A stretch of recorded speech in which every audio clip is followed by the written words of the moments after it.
Ohayou gozaimasu, konnichiwa, konbanwa, wherever you're at in the world, welcome to Last Raps Baseball's live commentary of the Nippon Professional Baseball League. Tonight's game is going to feature the Orix Buffaloes versus the Tohoku Rakuten Golden Eagles. The commentary and views are our opinions and are not affiliated with the NPB Players Association, the Pacific League, or the Central League. We're providing live English reports of the game being played and hope that English-speaking audiences can enjoy the game on YouTube and Twitch along with us. Well, first off, begin by giving you the starting lineups for tonight's ball game. And our friend Ruben Hogan's already asking questions in here, so hang tight, Ruben. We'll get back to you in just a moment as we are going to give the starting lineups for today's ball game. First, beginning with the visitors from Osaka. That would be the Orix Buffaloes. Leading off and in left field, wearing number 1 is Shuhei Fukuda. Batting second and playing third base, wearing number 6 is Yuma Mune. Batting third and playing second base is going to be Koshi Oshiro. The cleanup spot and playing at first base is Kai Nakagawa. In the fifth spot, doing the designated hitting is number 14, Joe McCarthy. Batting sixth in right field, wearing number 99, is Yutaro Sugimoto. Batting seventh and playing shortstop is Tomoya Naguchi. Batting eighth and doing the catching is Tori Fushimi. Batting ninth in center field, wearing number 41, is Kodai Sano. And they are going to be facing the left-hander Takashi Hayakawa, who is 3-1 on the season for the Tohoku Rakuten Golden Eagles. He's worked 38 innings. He's allowed 29 hits. He's given up 7 runs, all earned. He's walked 6 and struck out 34. And he's pitched to a sparkling 1.66 ERA. And now your starting lineup for the home team for the Tohoku Rakuten Golden Eagles. Leading off in center field, wearing number 8 is Ryosuke Tatsumi. Batting second in left field, wearing number 6 is Haruki Nishikawa. Batting third at first base, wearing number 12, is Jose Marmoleos. In the cleanup spot and playing in right field, wearing number 35, is Hiroki Shimochi. Batting fifth and doing the designated hitting, wearing number 3, is Hideto Asamura. Batting in the sixth spot and playing third base, wearing number 7, is Daichi Suzuki. Batting seventh and playing shortstop, wearing number 0, is Hiroto Kobakata. Batting in the eighth spot and playing second base, wearing number 24, is Fumiya Kurikawa. And batting ninth and doing the catching, wearing number 26, is Jinjiro Sumatani. And they are going to be facing the ace of the Orix Buffalo staff, and that is going to be Yoshinobu Yamamoto. The power throwing right-hander is 4-2 on the season. He's worked 50 and a third innings pitched. He's allowed 44 hits, 13 runs, 11 of which have been earned. He's walked 15 and struck out 55, while pitching to a 1.97 earned run average. And this one here is about ready to get ourselves underway, as Takahisa Hayakawa is taking to the hill, ready to get his warm-up tosses. We'll be back in 30 seconds with all the action and all our comments of what we think is going to happen in this game. But before we do that, be sure to check out our community page as we give you our predictions for tonight's game. We let everybody know who we think is going to win, but we don't do the over and unders. Hang tight, everybody. We'll be right back.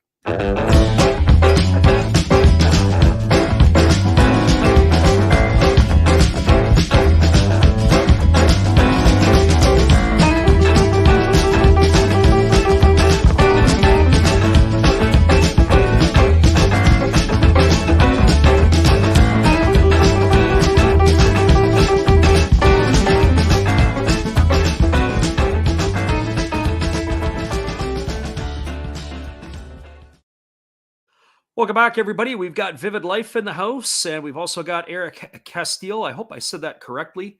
And we are glad you guys are in the house. We did give our predictions today. We wrote up an article on our community page, which we gave tonight's predictions. We did that earlier. We did it once last month. We said we were going to do it again, and we finally did it. We're going to see how we are able to fare. Last month, we were 5 for 6. So we've got 5 right and 1 loss. We're just going straight up. It's difficult enough to be straight up and perfect, let alone have to get spreads and all the rest of that stuff. But we are making our predictions, and hopefully you guys will be able to do that. We are not going to be calling tomorrow night's game. Unfortunately, I'm going to be sitting at a ball game somewhere south of the border. But I am going to be doing the interleague games. That is going to start Monday night or very early Tuesday morning. And that will begin on Tuesday of next week. So here we are beginning the ball game. This is Shuhei Fukuda to lead it off, and he takes a first pitch fastball for a called strike. And the count is 0-1. We are underway in Tohoku. So no balls and 1 strike. Fukuda on the season is hitting .250. He's got no homers and 7 RBIs, and he swings at a fastball and fouls that one away, and the count goes to 0-2. So no balls and 2 strikes to Fukuda. It's a beautiful day in Tohoku, and we anticipate today that this game here is going to be a quick one, as both pitchers are very, very solid. Of course, the right-hander. We've got Troy in the house tonight. We welcome you again, Troy. They got the hard-throwing right-hander Yoshinobu Yamamoto, arguably, in my opinion, the top pitcher right now in the NPB. There is a breaking ball that misses down and away, and the count goes now to 2-2 on Fukuda. We're excited to see him, and they are out in droves today. When we called the Eagles about a week or so ago, there was not quite the same attendance that you're seeing today. And here's the 2-2 pitch. It is a changeup, swung on and missed. And that is going to retire Fukuda on strikes for out number 1 here on the top of the first inning. That is going to bring up the third baseman, Yuma Mune. Made my prediction today, and I felt that the Orix Buffaloes would win this ball game today. And the reason I said that is because of Yoshinobu Yamamoto on the mound. They're not going to be afraid to take him to 120 or 30 pitches if he is on song. That means he'll be the starter, the setup man, and the closer all built into one. And the Buffaloes are not in a bad position right now. They are in third spot in the Pacific League. The Tohoku Rakuten Golden Eagles are right now trying to fend off the team from Fukuoka, and there's a first pitch breaking ball taken for a called strike, and the count is 0-1. So no balls and 1 strike. So left-hander against the left-hander. Kawa rocks and delivers. There's a fastball swung on, and it's grounded foul over on the first base side. Runs the count to 0-2. Buffaloes are wearing their dark tops today with the white pants. The Golden Eagles are in their traditional home whites, both in the pants and in the uniform top. They have the maroon piping down the side of the pants. And here's the 0-2 pitch. See, breaking ball that misses down, and the count goes to 1-2. So 1 ball and 2 strikes.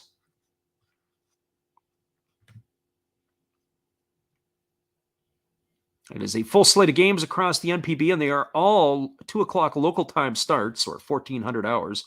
There's a breaking ball swung on it. It's grounded over to short. Kobakata has to move to his left a little bit. He fields it. He throws over to Marmoleos at first. It's going to be in time. It's going to go down as a ground out 6-3 for out number 2. That is going to bring up Koji Oshiro. For Oshiro, he's batting .292 on the season. He's got a couple of homers and a couple RBIs. He's getting the start at second base tonight. And he's hitting in the 3 spot, which is normally occupied by the left fielder, Masataka Yoshida. And here's the first offering from the left-hander Hayakawa. It's taken for a called strike at the knees, and the count is 0-1. So no balls and 1 strike to Oshiro. Like father, like son, Joe is in the house, stopping by. Good to see you, Joe. There's a breaking ball that misses down, and the count goes to 1-1. So 1 ball and 1 strike. Hayakawa rocks into the motion. He delivers. There's a breaking ball that swung on and fouled away. That's going to run the count now to 1-2 on Oshiro. One thing that's common with both of these pitchers, even though they go into deep into the ball games, they really attack the zone. They're generally around the strike zone. So here comes the 1-2 pitch. And there is a breaking ball that swung on and missed.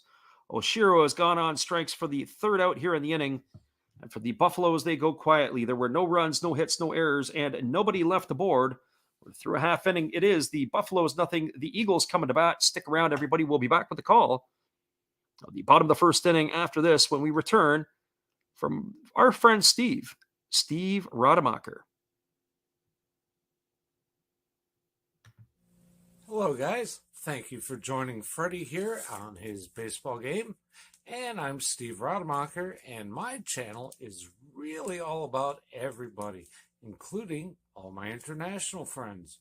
We have such stuff as non-sport packs from Canada, the OP Cheese. We have the Greek Freak. We have money from around the world. We have lira. We have yen. We have francs. We have pounds. We have Deutschmarks. We have all kinds of cool stuff like that. We even have some cooler things like Japanese women wrestlers and OPC baseball cards where I cannot read the back. We even have unopened material like the royal family, I know it's backwards, from London, England. Thank you for watching. Back to Freddie. Appreciate you there, Steve. We are cruising to the bottom of the first inning, and Yoshinobu Yamamoto is completing his warm-up tosses. He's going to be facing Ryosuke Tatsumi, Haruki Nishikawa, and Jose Marmoleos, the 1, 2, 3 hitters in the batting order. And it is Tatsumi who gets things going. He was languishing at the bottom of the batting order for most of this season, but he has really picked his game up as a ladies. Got his average up to 276 with a couple of homers and 9 runs batted in. We saw him play quite a bit last season for the Eagles, and he was mainly a top-of-the-order hitter for the first half of the season. And then he was dropped down based on his performance. But now he finds himself back in the leadoff spot, hitting from the left side against Yamamoto, who kicks and delivers, and the first pitch is a split-finger pitch swung on and missed. And the count is quickly 0-1. Tatsumi gets the nod in center field. It's a left-handed laid-in lineup to face the right-hander Yamamoto. There's a split-finger pitch swung on and fouled away. The count is now 0-2. So back-to-back split-finger pitches from the power right-hander for the Buffaloes.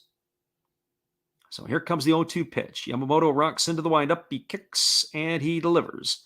That's a fastball that misses inside at the knees, and the count goes to 1-2. So 1 ball and 2 strikes. Tatsumi, Nishikawa, and Marmoleos here to face Yamamoto in the first inning. He kicks and delivers. It's a split finger pitch that misses down, and the count is now 2-2. So 2 balls and 2 strikes. Yamamoto gets this sign from his catcher. He wastes no time in between pitches. He rocks into the motion. He kicks and he delivers. It's a fastball swung on and fouled away. It's going to reach the seat silver behind the third base dugout. That keeps the count at 2 balls and 2 strikes. It's a beautiful day in Tohoku. And with that being said, there is a bit of wind in the area as the players are battling up. There's a fastball delivered that catches the outside corner. And Tatsumi stands there like the house by the side of the road and watches it go by for out number 1 here in the bottom of the first. So 1 up and 1 away, and that's going to bring up Haruki Nishikawa. So just like that, the Eagles see their first strikeout. I would expect there's going to be a lot of strikeouts in this ballgame. One would think that Yamamoto should run up north of 10, and Hayakawa will get his fair share too. He's good for just over 1 an inning. I would probably say that he's probably going to fan, if I had to make a bet tonight, both of these guys will be up around the 9 or 10. There's a first pitch swung on and fouled away. And the count is 0-1. Our friend Ruben Hogan asked the question, is the Orix pitcher the best pitcher in Japanese baseball? Right now, in my opinion, he is. And that would be Yamamoto. There's a fastball swung on and fouled away. And the count now goes to 0-2. He also asked the question, he says, do you think he can pitch in the big leagues? Yes and no. I think he can. I think that his best years are going to be in the Japanese league here. The problem with small righties, which Yamamoto fits into that bill, is that they don't usually have long and lengthy careers. There's a fastball that misses outside, and the count goes to 1-2. And when I say small righty, what's kind of traditionally defined as a small righty is anybody who stands under 6'2". Well, Yamamoto, when I have to do the math here and calculate out, I don't even believe he stands 6 foot tall. There's a breaking ball that misses down, and the count goes to 2-2. But that being said, the stuff that he has, the split finger pitch, the fastball that he possesses right now, I believe he can get big league hitters out. And I believe he could pitch probably straight away in the big leagues right now. I would think that he really has to hone his 3rd and 4th pitches. So like his fastball, his split finger, they play. I don't know if I like his curveball, and he would probably have to develop a better change piece, as that fastball is swung on and fouled away, to get big league hitters out. And I caution you and say that because not that the Japanese hitters aren't bad hitters, but start facing the Dominicans and the steady diet of the Latin players, it's a little bit different ball game. There's a fastball swung on and fouled away. The count remains at 2-2.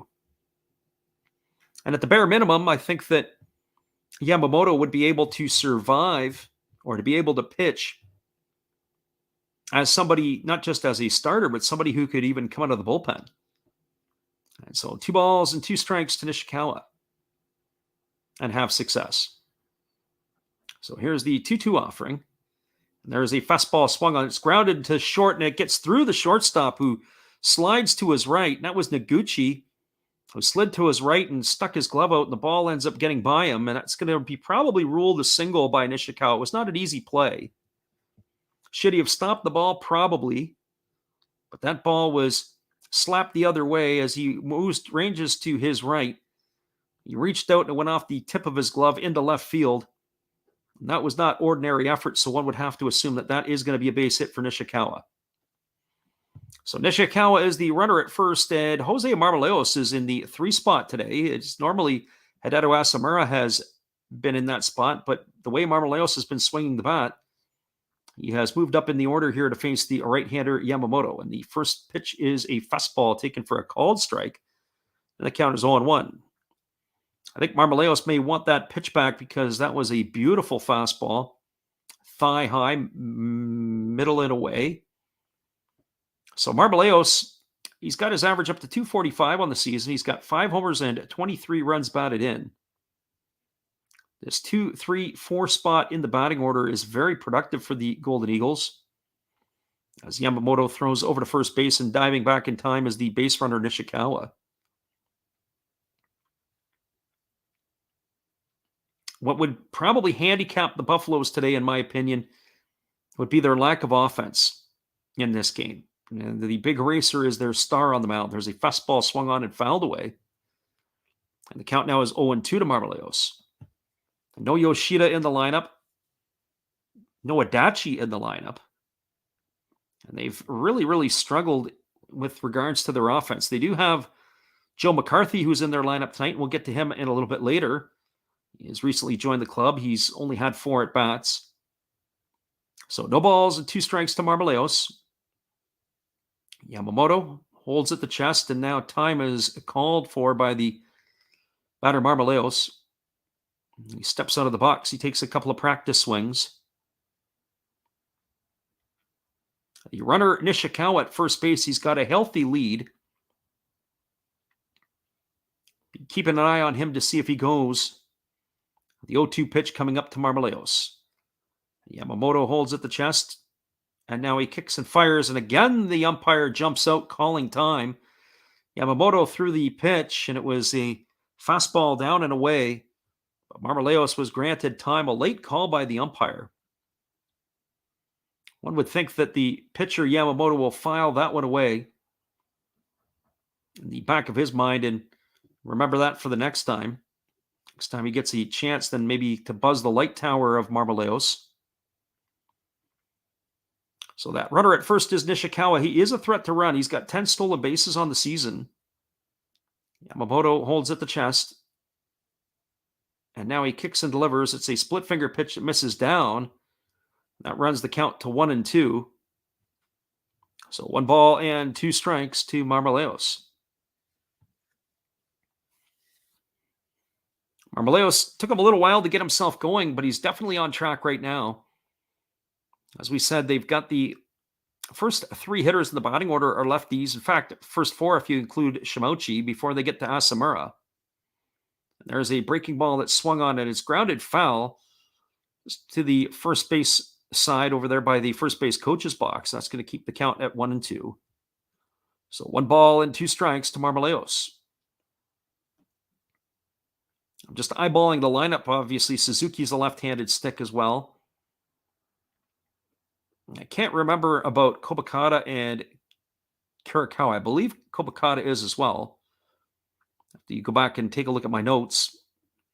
Yamamoto throws over to first base, and diving back in time is the base runner Nishikawa. So Yamamoto comes set at the chest. He checks the runner, and he kicks and delivers. It's a fastball swung on and fouled away. And the count remains at 1-2. And we'll say this, they are very professional at bats here in the first inning. Despite the strikeout by Tatsumi, Nishikawa really battled him hard. He had 7 pitches he had faced from Yamamoto. Marmoleos is now going to get his sixth pitch here. It's not been a very easy inning so far for the Orix right-hander. And here's the pitch. It's a fastball that misses outside, and the count now goes to 2-2. So 2 balls and 2 strikes. The best chance for the Buffaloes to win is a strong start from Yamamoto. An efficient start. And one would think that the Eagles are really going to try to work them. They want to get into that bullpen sooner than later. Here comes the 2-2 offering. Yamamoto delivers. It's a split finger that misses down and in, and the count now runs full. So 3 balls and 2 strikes to Marmoleos. Already a quality at bat for the left-handed stick.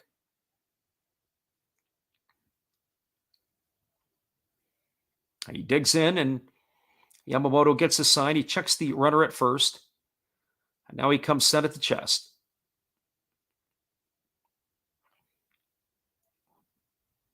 And now he kicks and fires. That's a split finger pitch swung on. Off goes the runner to second base, and they are going to be a strike him out, throw him out, as Marmoleos goes down on strikes. And it's going to be a caught stealing on Nishikawa, 2-6, to retire the side unconventionally 1-2-3 here in the first inning. So for the Tohoku Rakuten Golden Eagles, they had no runs. There was 1 hit, no errors, and nobody left the board. We're now through 1 complete. It is the Buffaloes nothing, the Eagles nothing. Stick around, everybody. We'll be back in just a couple moments with the call of the top of the second inning when we return. Well, you got to have an ace in the hole, a little secret that nobody knows. Life is a gamble, a game we all play, but you've got to save something for a rainy day. You've got to learn to play your cards right if you expect to win in life. Don't put it all on the line for just 1 roll. You've got to have an ace in the hole. Yeah.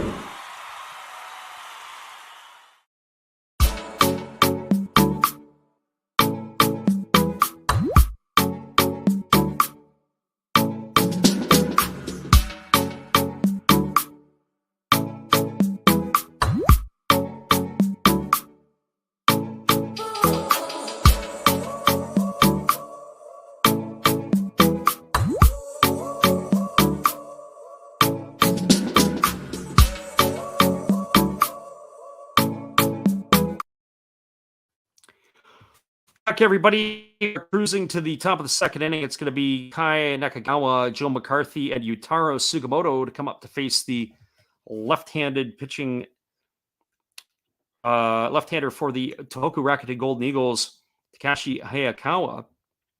And it is going to be Nakagawa, McCarthy, and Sugimoto. And the first pitch to Nakagawa is a fastball swung on and missed, and the count is quickly 0-1. So no balls and 1 strike. It was a lot easier inning for the lefty Hayakawa last inning than it was for Yamamoto. There's a breaking ball that misses outside, and the count is 1-1. Yamamoto really had to dig into work. He threw a lot of pitches. There's the 1-1 offering. There's a breaking ball swung on. It is grounded through the 4-hole into right field. And Nakagawa is aboard with a leadoff single here in the second inning, and that's going to bring up the designated hitter, Joe McCarthy. This is going to be our first look at Joe McCarthy in the Japanese League. He has recently been acquired. The 28-year-old stands at 6'3". He's from Scranton, Pennsylvania. And he was given his release by the Texas Rangers recently so he could pursue a career being able to play in Japan. And so this is where he's getting his opportunity. So he bats from the left side, and here's the first pitch. It is a fastball taken for a called strike. The count is quickly 0-1. McCarthy was originally a 5th-round pick of the Tampa Bay. He's out of the University of Virginia in the 2015 draft. He is 8 years old, and he has around a little bit. He was with the Tampa Bay Rays, the San Francisco Giants organizations, and then the Texas Rangers in spring training. And there is a Fastball that misses, and it's now 1-1. So 1 ball and 1 strike. He played in the Western League before joining the big club, the Orix farm team. He was 3 for 14 with a homer and 5 RBIs. He struck out in 6 of those 14 at-bats. He's got a very upright stance. For those of you old enough to remember, as he takes a breaking ball for a called strike, and the count is 1-2. He sort of reminds me of Mickey Tettleton, the way he stands, the old catcher for the Baltimore Orioles and Detroit Tigers and Oakland Athletics. The only difference was that Tettleton was a switch hitter and he used to lay his bat down, but just how tall he stands at the plate. So here comes the 1-2 offering, and it is a breaking ball swung on. It is lifted into shallow left center field. It's going to get down, and they have something brewing here, do the Buffaloes, as that is back-to-back singles for Orix here in their half of the second inning, and that is going to bring up Yutaro Sugimoto. So welcome to the NPB, Mr. McCarthy. That's his first base hit of his NPB career, as he's aboard with a single, and that, as we said, brings up Yutaro Sugimoto. For Sugimoto, he is batting 149 on the season. He's had an absolutely dreadful start. He was a big component last year of the Buffaloes. He had a very strong season. He was hitting a lot in the cleanup spot, nestled in behind Masataka Yoshida, but he is off to a slow start here this year. So the big fella stands in from the right side, and the first pitch is a fastball swung on and fouled away. And the count is 0-1 to Sugimoto. So just like that, the Buffaloes have something brewing here in the second inning. This could be big-time trouble for the Tohoku Rakuten Golden Eagles if they start allowing some runs early on here. So here comes the 1-strike pitch. It's a fastball swung on and fouled away. Count is 0-2, especially if Yamamoto settles down and gets into a groove. It's going to be a real tough night at the office for the Golden Eagles if Yamamoto gets into a groove. So no balls, 2 strikes. It's unfortunate where they're at here. Normally you would think that this would be a bunting situation in Japan, but the big hitter Sugimoto at the plate, they didn't want to take the bat out of his hands, especially early in the ball game. And there's a breaking ball that misses down, and the count now goes to 1-2. Sugimoto will be followed by Tomoya Noguchi, who got the nod at shortstop tonight.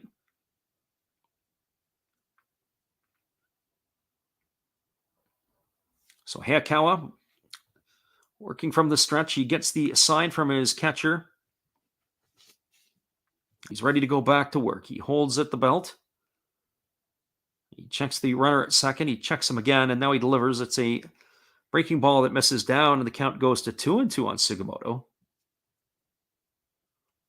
Sure, right now, Hayakawa would like to be able to deliver something soft that Sugimoto can roll over into a double play. All the games are currently underway in the NPB tonight. As we said, it is a full slate of games, and there is already scoring across the NPB. 4 of the 6 games now have runs. We'll get you all those updates as we cruise along here tonight. Here comes the 2-2 pitch. Hayakawa holds at the belt. He checks the runner and he kicks and fires. It is a fastball taken for a called strike 3. Sugimoto can't believe it. He takes a couple of steps backwards and drops the bat. But he has gone down looking. It was a great pitch by the left-hander. It was right on the inside corner. The home plate umpire says that he has gone for out number 3, and you could tell just by the disgust that Sugimoto was not happy with that call.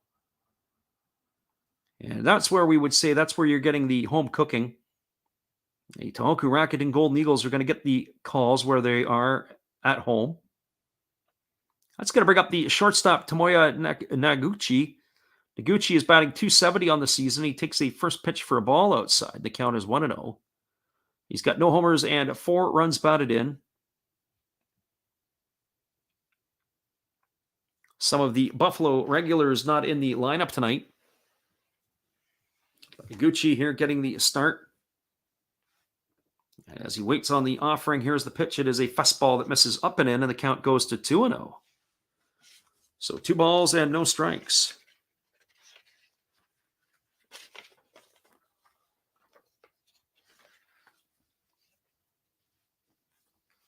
It's not a full house in Tohoku, but it is a much better crowd than the ones we witnessed in the midweek matinees. And instead of delivering to the plate, Hayakawa has a play on at second base, and he throws the ball almost into the ground. But that getting back is the base runner, Nakagawa.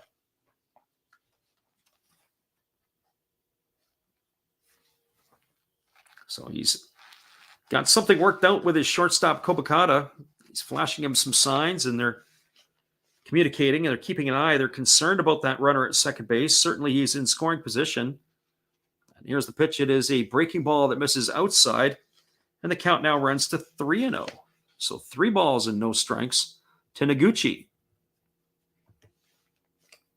So it couldn't have been more the tale of 2 innings. The first inning, Hayakawa barely broke a sweat. The second inning, he's only got the out of Sugimoto on strikes, but everything else has been a chore right now.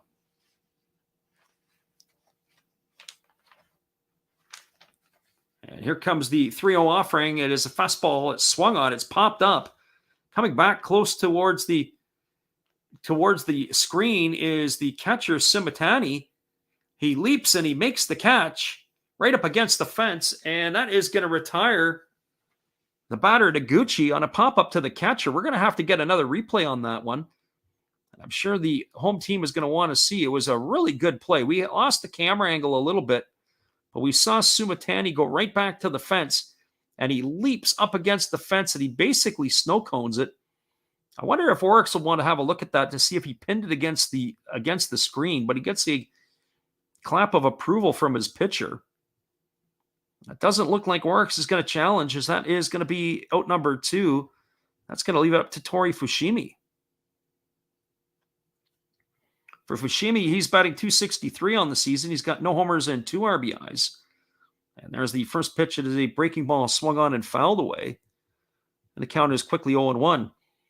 Well, if the left-hander Hayakawa can wiggle his way out of this jam after giving up base hits to the leadoff hitter and the number 2 hitter in the order here in the second inning, this will be a tough pill to swallow for the Buffaloes, who had a chance to put a run on the board.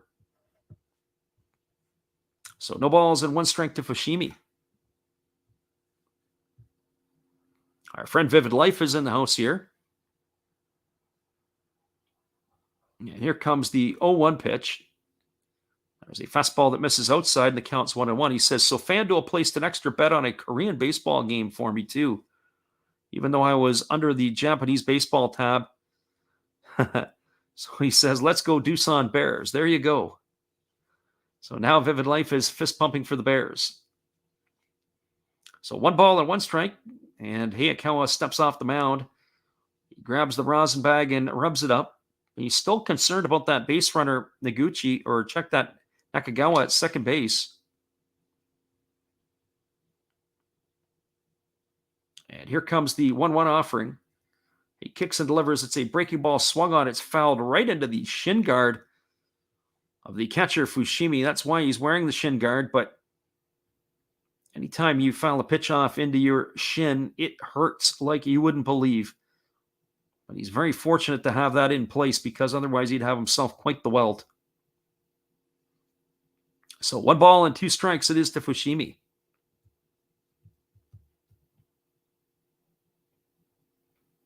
I'm sure Vivid Life, if you contacted FanDuel, you might be able to wiggle your way out of that, or at least get them to compensate you for it, or give you a freebie saying, hey, what's this doing under the Japanese category? There's a breaking ball that misses inside. The count is now 2-2.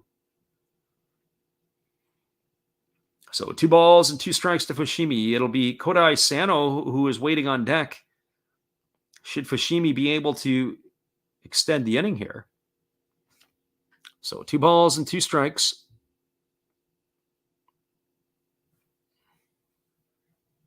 Hayakawa holds at the belt. He checks the runner and he kicks and delivers. There's a fastball swung on. This ball is lifted into left field. It's going to get down. It's going to get up the gap all the way to the wall. One run is in. Nishikawa fields it at the fence. He fires it in. Standing on second base is Fushimi, and it's going to be a 2-run RBI double as he's got himself a double here in the second inning with 2 away. And the Buffaloes have opened up a 2-0 lead here in the top of the second inning. So right now in this ball game, I'm looking like a prophet because my prediction was Buffaloes tonight, and I'm going to stick with it. So 2 runs on the board for Orix. They've got a runner in Fushimi in scoring position. That's going to bring up the center fielder, Kodai Sano. So for Sano, he's hitting .235 on the season. He's got a couple of homers and 7 runs batted in.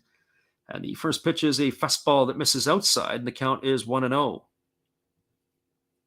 So 1 ball and no strikes to Sano.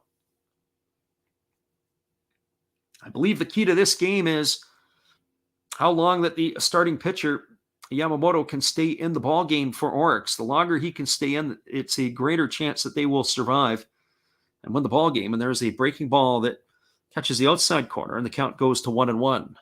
So 1 ball and 1 strike. The living room is in the house tonight. He says, I think Fukuoka is still going to come back. They are playing the Hokkaido Nippon Ham Fighters, and I think you're right. Here comes the 1-1 offering, and there's a breaking ball that just misses outside. The count is 2-1. Living room says, yeah, it's been a little long. We missed you. Appreciate you being here. We're not going to be on the air tomorrow night. We're going to go and scout out some minor league baseball tomorrow. But we are going to be doing the interleague games, so buckle up for the 2 a.m. Pacific time, 5 a.m. Eastern time game starting next Tuesday. There's a breaking ball swung on. This is grounded foul past the third base coach's box. And the count goes to 2-2. So while the living room is in the house, we posted our predictions today on who we thought were going to win these games. We did a full write-up on the community page, so if you want to take a peek, you can see what our prediction for the outcomes are. So 2 balls and 2 strikes. This has not been an easy inning for Hayakawa. This is going to be his 26th pitch of the inning.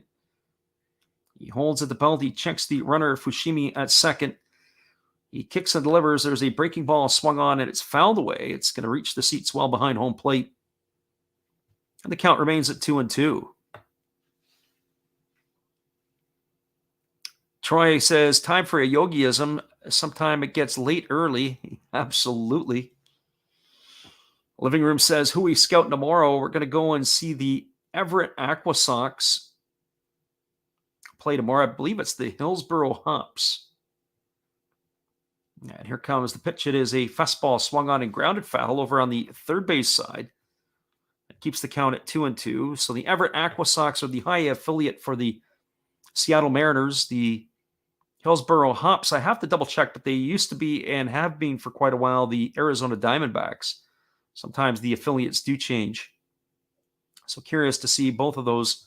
Got a chance to see the Tri-City Dust Devils the other night and the Vancouver Canadians. Comes the 2-2 offering. And Hayakawa delivers. It's a breaking ball that misses down. Good block by the catcher, Simatani. It's going to run the count now to 3-2. So 3 balls and 2 strikes. Minor league baseball in the Pacific Northwest is not cheap. In Vancouver, the cheapest ticket is $23 Canadian, which is probably about $16 US, $17. There's a breaking ball swung on and missed. And Sano is retired on strikes for out number 3 here in the second. I'll come back with my thoughts on the minor league baseball stuff in just a minute, but we'll wrap up this inning. We had 2 runs in the inning. There were 3 hits. There were no errors, and there was 1 runner left aboard. We are through 1.5. It is the Orix Buffaloes 2 and the Tohoku Rakuten Golden Eagles. Nothing. Stick around, everybody. We'll be right back in just a couple moments. We are glad you guys are with us. Here's our friend Steve. Domo arigato. Sorry if I mispronounced that. I'm new at this. Thank you for watching Last Raps Baseball. Tell all your friends and family to come check him out, ask some questions during the telecast, and give him a good sub and a thumbs up. And this is Steve coming back at you, and some new things on my channel. Star Wars figures that everybody likes. We have Mad magazines from the 1970s. We try to avoid the Noid. And for your pleasure, once in a while, we can open up Michael Jackson if you want, the cards. We have Elvis. We have Sadahar O.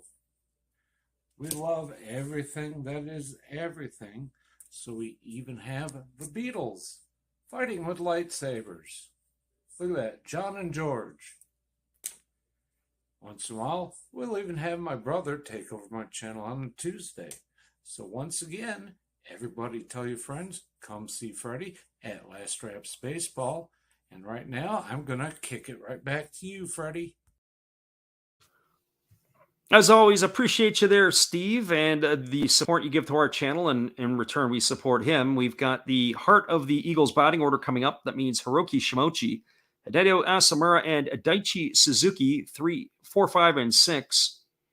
And the first pitch from Yamamoto to Shimochi is a breaking ball that drops in for a called strike, and the count is 0-1. Shimochi is hitting .305 on the season. He's got 3 homers and 21 runs batted in. Yamamoto rocks into the motion. He kicks and he fires.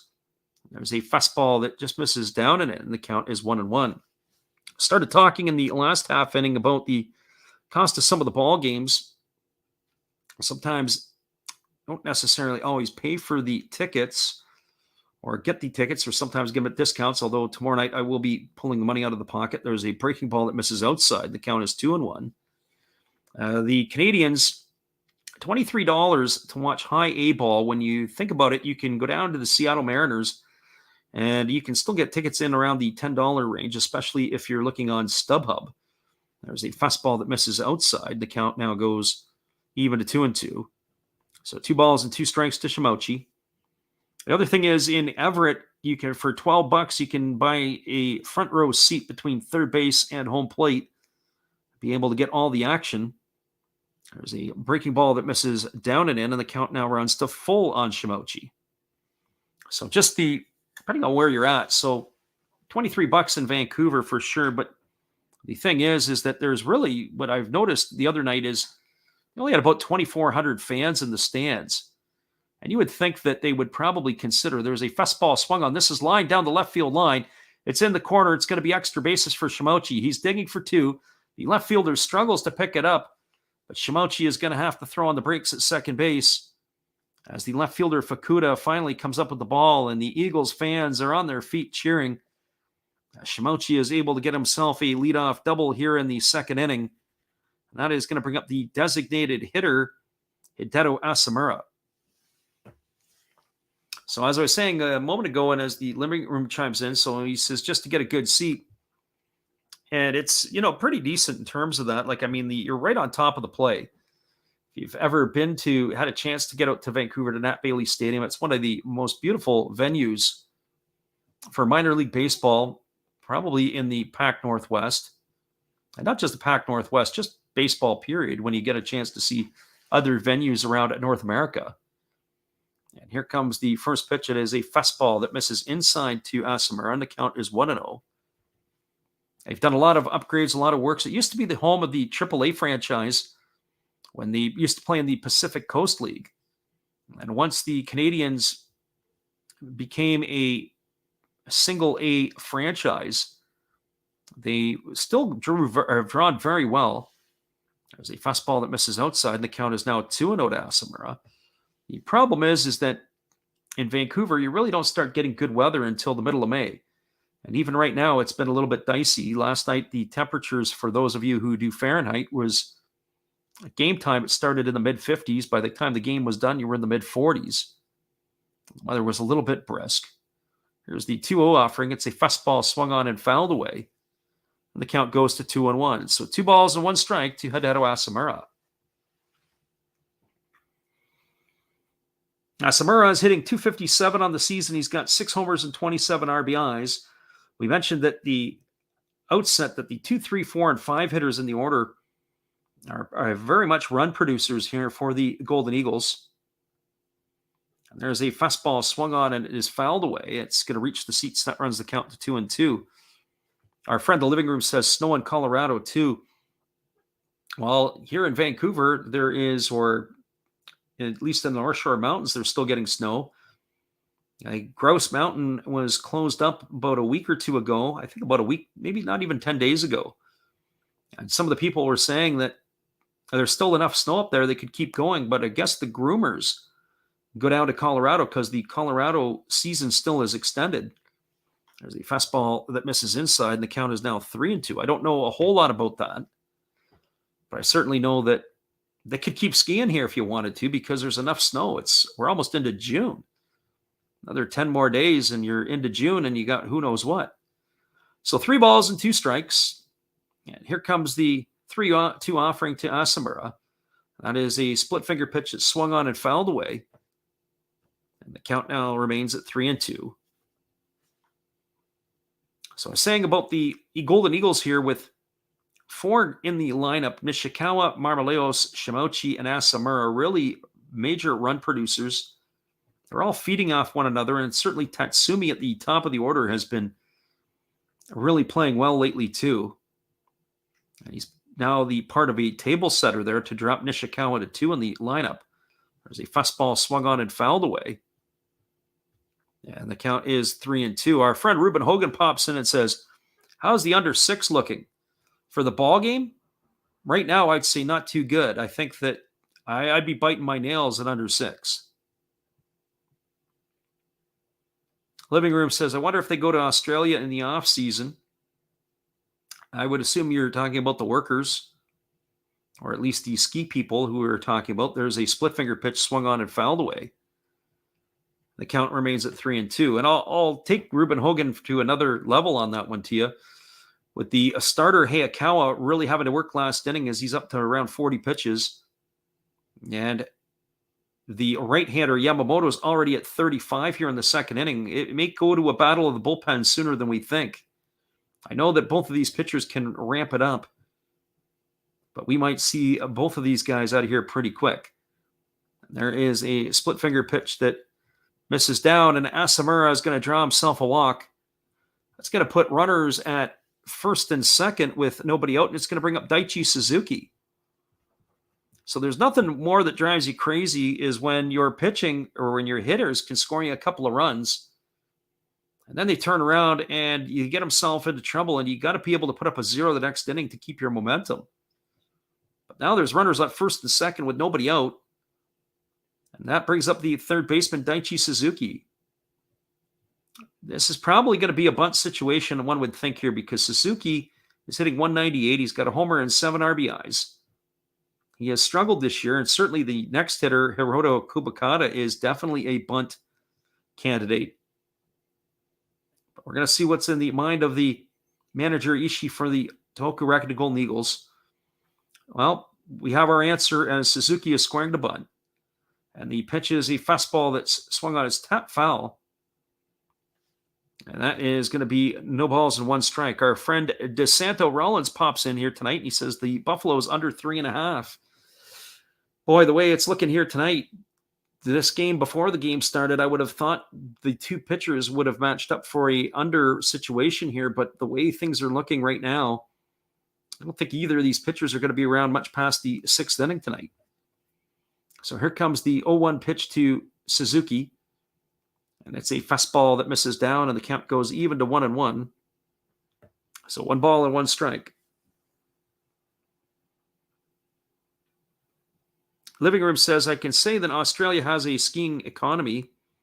I learned that from betting on their basketball league. Yeah, you're absolutely correct. They have they do have that.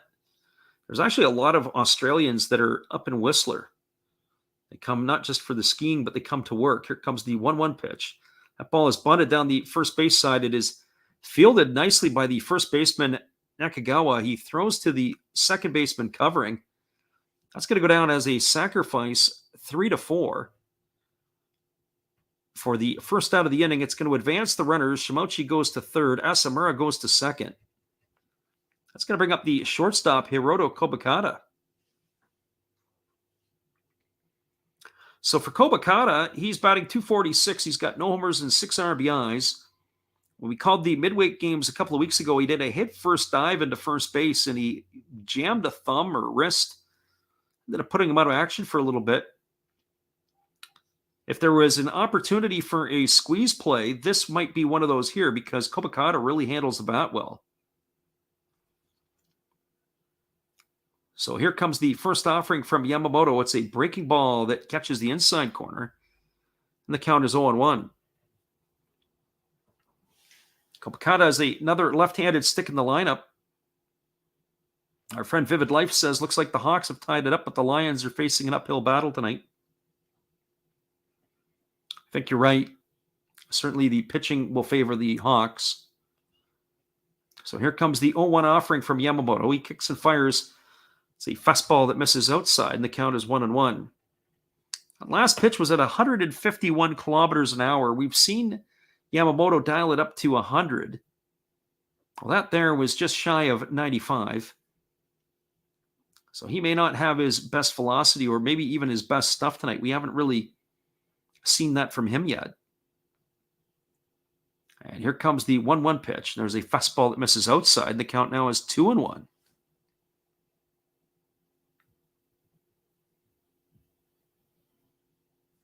He threw 21 pitches in the first inning, did Yamamoto. And he's already thrown 21 here in the second inning. And he's not out of the woods yet. There's only one away with Kobakata at the plate. So here comes the 2-1 offering. It is a split finger pitch down. Kobakata checks his swing, but he can't hold it up in time, and the count goes to 2-2. So our friend Living Room asked the question. He says, any observations in the MLB since you've been gone? And do you think Skubal will be out long? I'll answer those in a couple of parts. I'll start with Skubal first. I hope he's not, because it was the final out of the fifth inning tonight for the Detroit Tigers, if you don't know what we're talking about. Tariq Skubal was hit by a line drive on comebacker in the shin. There's a breaking ball that misses down, and the count is now 3-2 to Kobakata. And he had to leave the game after that, after he was pitching very well through the first 5 innings. Of course, as soon as they went to the bullpen, the Guardians jumped them for 4 runs. So I haven't seen any information of it other than the fact that they said he was out and they were going to make some decisions. An announcement should be made tomorrow or the day after once they get an opportunity to look at the swelling. There's a breaking ball that swung on and fouled away. The count remains at 3-2. I would not, in my opinion, speed up Kobakata's bat here. I would attack him with the fastballs as much as I possibly could. He was able to really do a good job of self-defense in that last piece of hitting here. So 3 balls and 2 strikes to Kobakata. And here comes the offering from Yamamoto. It's a fastball swung on. It is grounded to the shortstop. They've got the runner hung up between third and home. They got to stay on the rundown, does Shimochi, to be able to get Kobakata over to second. He is tagged out on a multiple rundown. The runner, Asamura, is safe at third. They had the infield in there, and they couldn't punch it by him. But good base running by Kobakata, who on the fielder's choice gets all the way around to second. So it is going to be runners at second and third with 2 away. It's going to bring up the third baseman, Kurikawa. And so another situation here where Yamamoto might be wiggling himself out of a jam as Fumiya Kurikawa steps to the plate. So for Kurikawa on the season, he's batting .246. He's got no homers and 2 RBIs. He bats from the left side. They have this diet of left-handed hitters. Only Asamura and Simatani are right-handed sticks against Yamamoto. So here comes the first offering. It's a fastball that swung on and missed. Count is quickly 0-1. Living Room says, good baseball by both teams, though. Absolutely it was. The ground ball to the shortstop. A really nice play by the shortstop who was in. That was Noguchi. He ran at the runner Shimochi, who was hung up between second and third. They executed the rundown fairly efficiently. And then they were able to, the base runner, or at least Shimochi, was able to stay in it just long enough to be able to get Kobukata all the way to second. So good base running by him. That pitch was missed for a ball. The count is 1-1. So 1 ball and 1 strike to Kurikawa. There's a breaking ball that drops in for a called strike, and the count is 1-2. So back to Living Room's question about the MLB since we've been gone. We've been gone only about just over a week, as we called those midweek games. We couldn't get a lot of the other stuff done. As we said, just there were some time commitments and everything was pretty jammed. So 1 ball and 2 strikes to Kurikawa. We won't be able to do Sunday and Monday, but we will be on in the middle of the night on Tuesday for some interleague action. We're going to look at the schedule and give you those probably on Monday afternoon. There was a breaking ball swung on. This ball is grounded softly to first. It's going to roll foul as Nakagawa picks it up. That's going to keep the count at 1-2. So if you're on our channel, be sure to take a look and see where we're going to be calling games. That was an interesting ground ball to first base. It looked like it may have stayed fair, and then it hit the lip of the grass and kicked into foul territory. Had it stayed fair, it would have been an easy play for the first baseman, Nakagawa, to be able to field it and step on the bag, but it just took that hard right turn as it hit the lip of the grass. So here comes the 1-2 offering. Yamamoto kicks and he fires. It's a fastball that just misses off the outside corner, and the count is 2-2. Yamamoto really wanted that pitch. The home plate umpire does a good job of holding it off. That ball was off the outside corner. Catcher did a good job of spotting up, but the hitter, Kurikawa, didn't chase or offer at that one. So 2 balls and 2 strikes. Yamamoto comes set at the chest, and now he's ready to kick and deliver. And he kicks and he fires. There's a fastball swung on and fouled away. And the count remains at 1-2. That was one of the harder pitches we've seen. That was 153 kilometers an hour. So that was almost 96 miles an hour.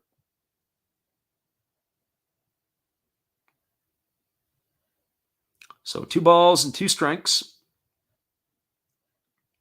This game really hasn't gone off to the start we thought we would see. I figured for sure we had pitcher's duel written all over it. 6-7 innings. There's a split finger pitch swung on and fouled away. The count remains at 2-2, but instead we're going to look like we're going to see 2 of these pitchers that are going to be gone before you know it. But I would like to see the approach of these teams the next time they come through the batting order. Are they going to be up there hacking and slashing at the first or the second pitch through, or are they going to really work the counts again? When I look at Yamamoto here, there has not been one hitter that has seen less than 3 pitches. That was Suzuki, who sacrificed bunted the ball. There's a breaking ball swung on and fouled away on the third base side, and that keeps the count at 2-2. So 2 balls and 2 strikes. That in itself was a bit of a self-defense swing by the third baseman, Kurikawa. Pitch looked like it might have been a ball, but he was too close to take. Yamamoto does have some good movement on his breaking ball that could have dropped in. So here's the 2-2 pitch. There's a fastball swung on and fouled away. This is going to reach the seats behind the third base dugout. And the count remains at 2-2. This is going to be the 10th pitch of the at-bat already for Kurikawa. And pitch number 56 in the ball game here in the second inning for Yamamoto. And now the batter, Kurikawa, asks for time and he steps out. He resets himself, and now we're back to this again. So here comes the 2-2 offering as Yamamoto kicks and he fires. It's a fastball that misses in, and the count is 3-2. Our friend in the living room says he has the Golden Eagles at 1.5 and over. Well, it's going to probably become the battle of the bullpens sooner than later, that's for sure. As Yamamoto has really struggled here tonight. So 3 balls and 2 strikes, and here's the payoff pitch. It is a breaking ball swung on. It's grounded back to the pitcher. Yamamoto fields it. He skips and hops as he throws to first, and that is going to retire Kurakawa. It's going to go down as a ground out, 1-3 for out number 3 here in the second inning. But the Eagles threaten, but they do not score. They had no runs in the inning. There was 1 hit, there were no errors, and 2 runners left aboard. We're now through 2 complete innings. It is the Orix Buffaloes 2, the Tohoku Rakuten Golden Eagles nothing. Stick around, everybody. We'll be back with the call at the top of the third inning after this from our friend Steve again. This is Steve Rademacher, and I'd like to introduce you to my channel if you haven't seen it before.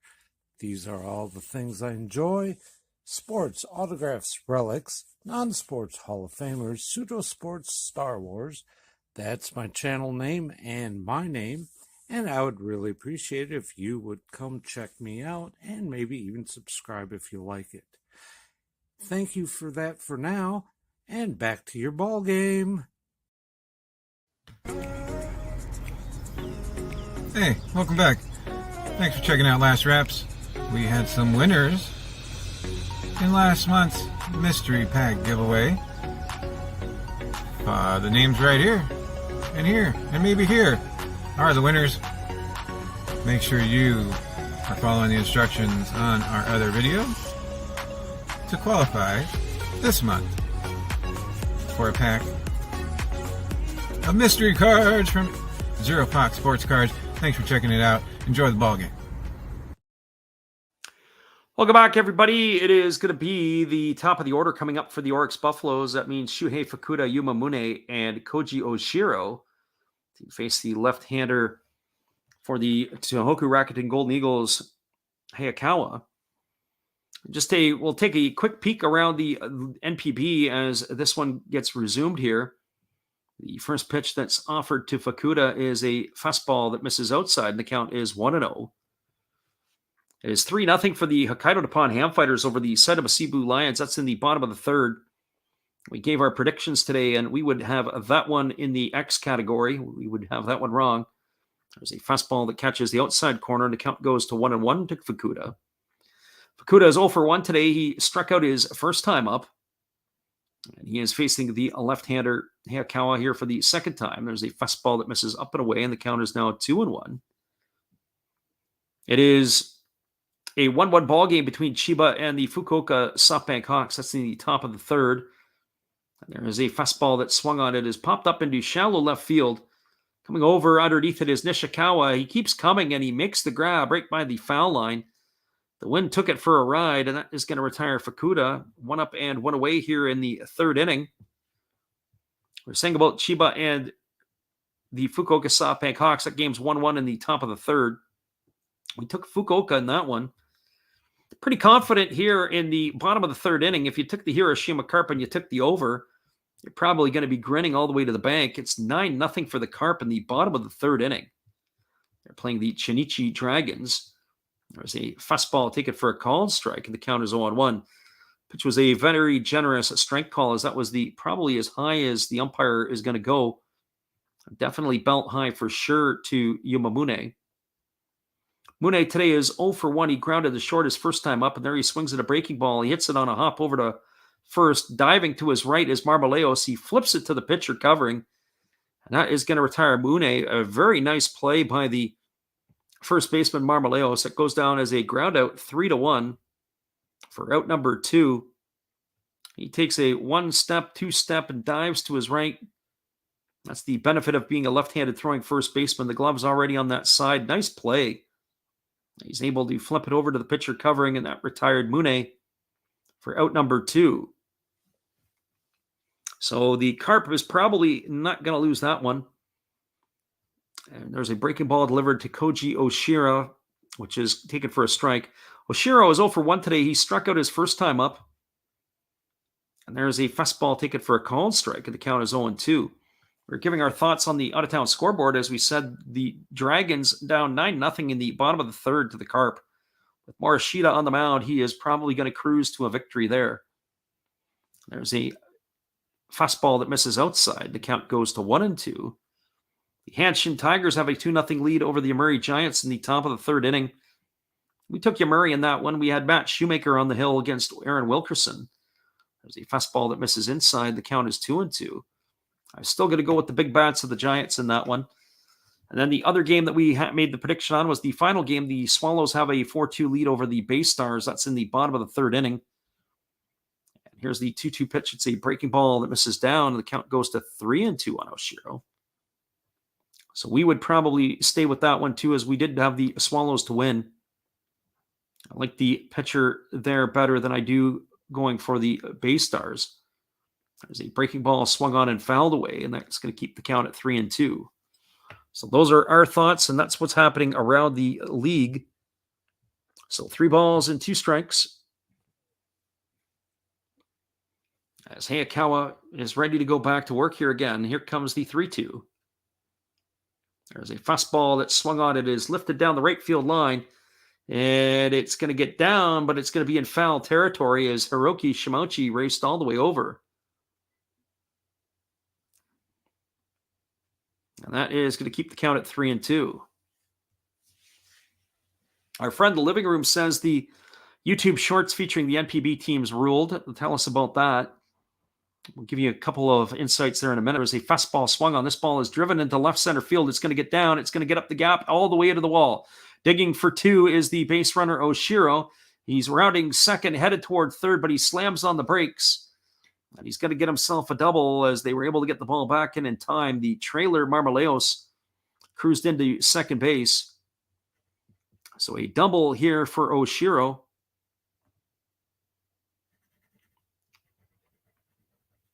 And that is going to bring up the first baseman, Kai Nakagawa. Our friend Vivid Life and Living Room said they enjoy those shorts.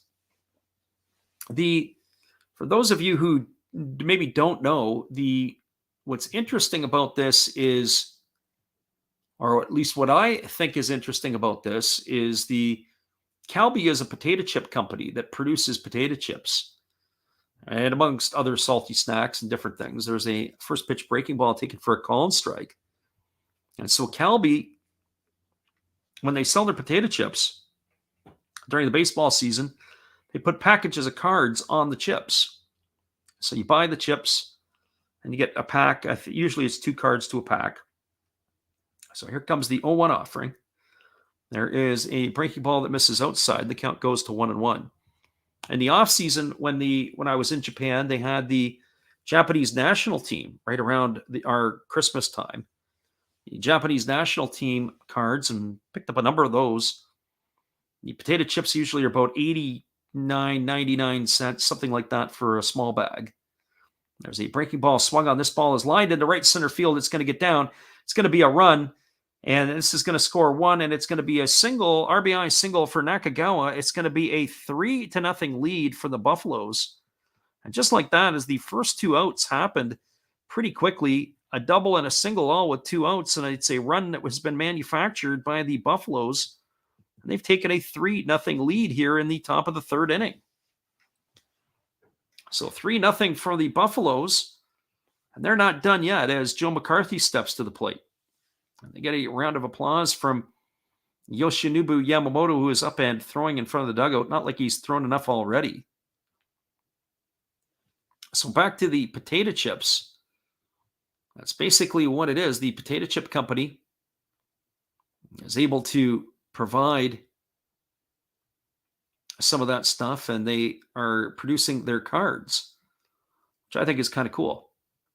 So the first pitch delivered to Joe McCarthy is a fastball that misses upstairs. The count is 1-0. McCarthy is 1 for 1 today. He had his first NPB hit his last time up. He also came around and scored a run. We started to say he was a former University of Virginia product who was originally drafted by the Tampa Bay Rays. He was granted his release by the Texas Rangers. There's a fastball that misses upstairs, and the count is 2-0. So he could pursue an opportunity over in Japan. And this is his second game in a Buffaloes uniform. So 2 balls and no strikes.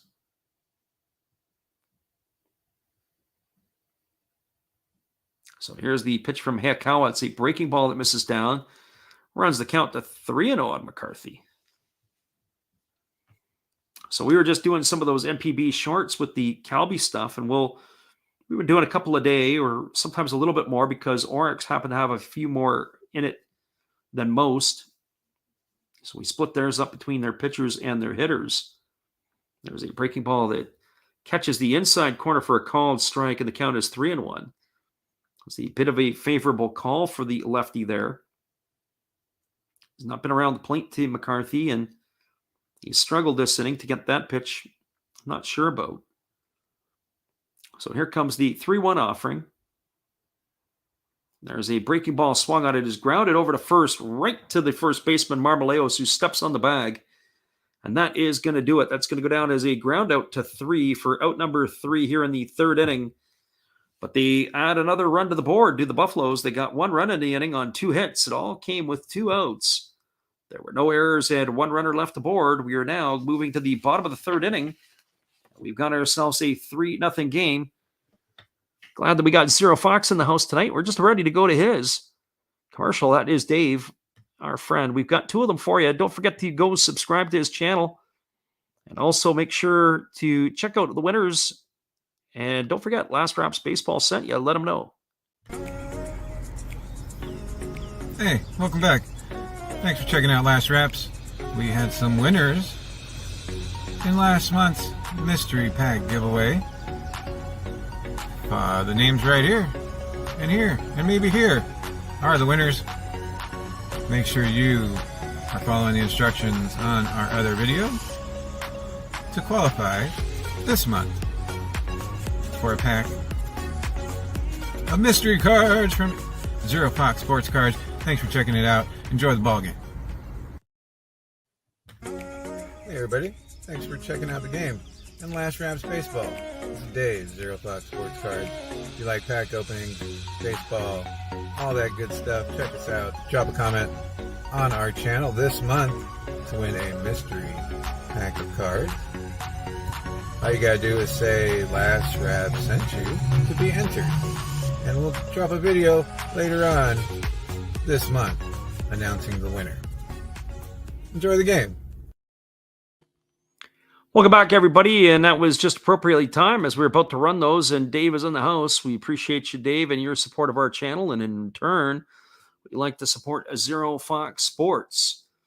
It is going to be the 9-1-2 hitters in the Tohoku Rakuten Golden Eagle batting order. That means it's going to be Jinjiro Sumitani, Ryosuke Tatsumi, and Haruki Nishikawa to face the right-hander Yoshinobu Yamamoto.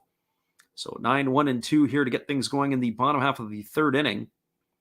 For Jinjiro Sumitani, he is hitting .240 with a homer and 8 RBIs.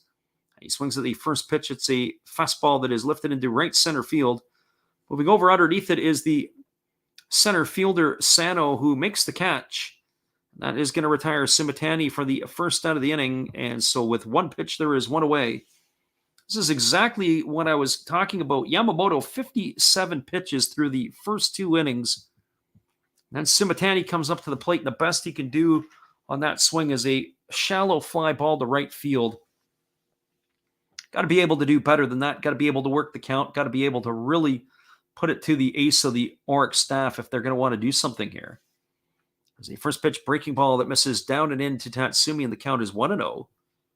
So 1 ball and no strikes. Yamamoto rocks into the motion. He kicks and delivers. It is a split finger pitch that misses down, and the count goes to 2-0. Right now, Yamamoto is doing his best Houdini impersonation because he has been able to wiggle out of that jam in the last inning. There's a fastball taken for a called strike, and the count is 2-1. And of course, in the first inning, he had the unconventional play. He had the double play to end the inning on the strike him out, throw him out. There is a breaking ball that misses, and the count is now 3-1 to Tatsumi. Tatsumi is not somebody that you want to put on board here early on. And here comes the 3-1. It's a fastball that's taken for a called strike. That's going to bring Tatsumi back. The count is 3-2. That last pitch there, I have to say, it was a borderline pitch. Got to tip your hat to the catcher Fushimi there, who was able to sell the pitch for Yamamoto.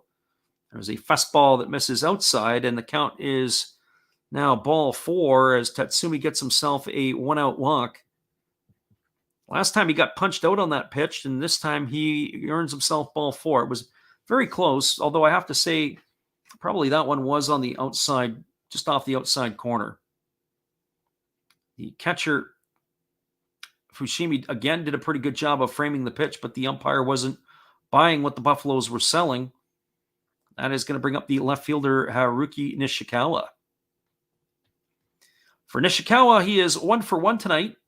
He singled and he was thrown out in an attempted stolen base attempt in the first inning to end the inning.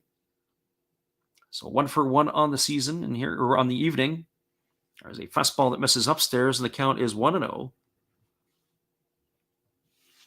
Nishikawa was the player of the month in the months of March, April, or we say March and April because there was about a week's worth of games. The Pacific League Positional Player of the Month, or MVP of the month, as they would say. So 1 ball and no strikes. Yamamoto kicks and fires. It's a fastball taken at the knees for a called strike, and the count is 1-1. Nishikawa is in his first season with the Eagles after spending his entire career with the Hokkaido Nippon Ham Fighters. You look at this Golden Eagles team, there are a lot of veteran players sprinkled in with the core players of the team. This is a interesting club to watch. I would think that they'll be tough down the stretch. There's a fastball swung on and fouled away. It's going to reach the seats behind home plate on the third base side, and the count is 1-2. I would have to think that the Eagles, if they can get the pitching that they want, they should be able to make a good run for the Pacific League title this year. Very deep team offensively. Maybe just need another arm on the hill if you have to think about who has October's stuff. Masahiro Tanaka leading the staff is definitely one of those guys. There's a fastball swung on it, is belted foul. It's going to reach the seats down the right field line, and that's going to keep the count at 1-2. One thing that the Eagles have not had was their import players providing them a strong start. And I say that because their import players last year, Brandon Dixon, Rusney Castillo, the offensive side of things haven't lived up to their billing. Sauce-up game in the house. He says, "What's going on?" He's on Twitter. Welcome. There's a fastball taken for a called third strike, and Nishikawa stood there like the house by the side of the road and watched it go by for out number 2 here in the third inning. And that is going to leave it all up to Jose Marmoleos with the runner on first. The living room says he was telling his friend about his favorite snack, peanut butter and bologna sandwich. He says, any weird snack combos and perhaps how to carbo load on a budget. It's kind of funny. Different kind of combos. So Jose Marmoleos steps up. I'll give it some thought there, and we'll come back to you on that living room. And here's the first pitch from Yamamoto. That's a breaking ball that drops in for a called strike, and the count is 0-1. Marmoleos today is 0 for 1. He struck out. He was part of the strike him out, throw him out to end the first inning, as he was at the plate swinging and missing at the third strike. So here comes the 0-1 pitch to Marmoleos. It's a fastball taken for a called strike, and the count is 0-2. Catcher Fushimi had to pop up there because it looked like the base runner was on his way to second, and then he had to shut it down. So 2 strikes to Marmoleos. Yamamoto comes set at the chest. He checks the runner at first. Here comes the 0-2 offering. He kicks and delivers. It's a fastball that misses upstairs. They appeal down to the third base umpire. They say Marmoleos didn't go, and that's going to run the count to 1-2. And I have to say, upon review and the replay, I would agree with that third base umpire that he did not go around. Marmoleos did a very good job of being able to hold his swing up. So 1 ball and 2 strikes. Yamamoto holds at the chest. And now he kicks and fires. It's a breaking ball swung on. It's tap foul behind home plate. The count remains at 1-2. So 1 ball and 2 strikes. It's always interesting when you go to different parts of the world or thinking of food combinations. One thing that is in this part of the world that didn't really eat a whole lot of back east is curry, and I still don't eat a whole lot of curry. Don't eat a lot of sushi either. But all of this is prevalent on the West Coast. There's a ball thrown over to first, and diving back in time is the base runner Tatsumi. Tatsumi is also a threat to run. He's got 5 stolen bases so far this year. And here's the pitch to Marmoleos. It's a breaking ball swung on. It is popped up behind home plate. There's a lot of room. It's playable for the catcher, Fushimi. He makes the catch. And that is going to do it. We'll be back in a couple moments, and we'll carry on with our food conversation. But for the Eagles in their half of the third inning, there was no runs, no hits, no errors, and 1 runner left aboard. We're now through 3 complete. It is the Orix Buffaloes 3 and the Tohoku Rakuten Golden Eagles nothing. Stick around, everybody. We'll be back in just a moment. We're glad you guys could be here with us tonight. We got a good one going. It's 3-0 for the Buffaloes. Stay tuned. This one here is going to see some strange twists, I have a feeling.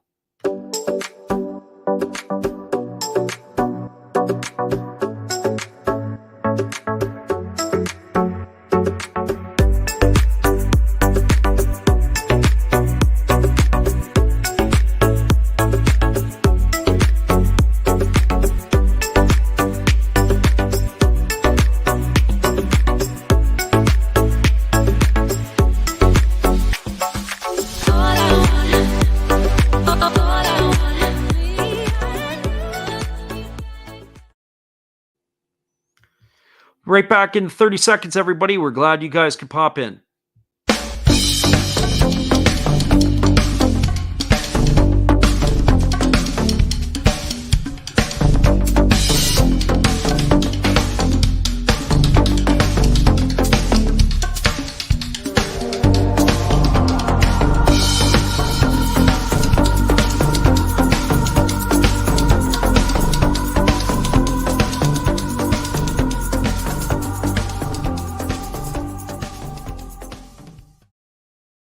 Welcome back, everybody. We are moving to the top of the 4th inning. It's going to be Yutaro Sugimoto, Tomoya Naguchi, and Tori Fushimi coming up to face the left-hander for the Tohoku Rakuten Golden Eagles, Hayakawa.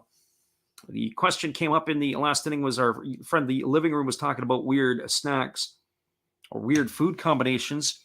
I was saying one of the things that when you come out to the West Coast, sushi is big, and also curry or East Indian food is also big.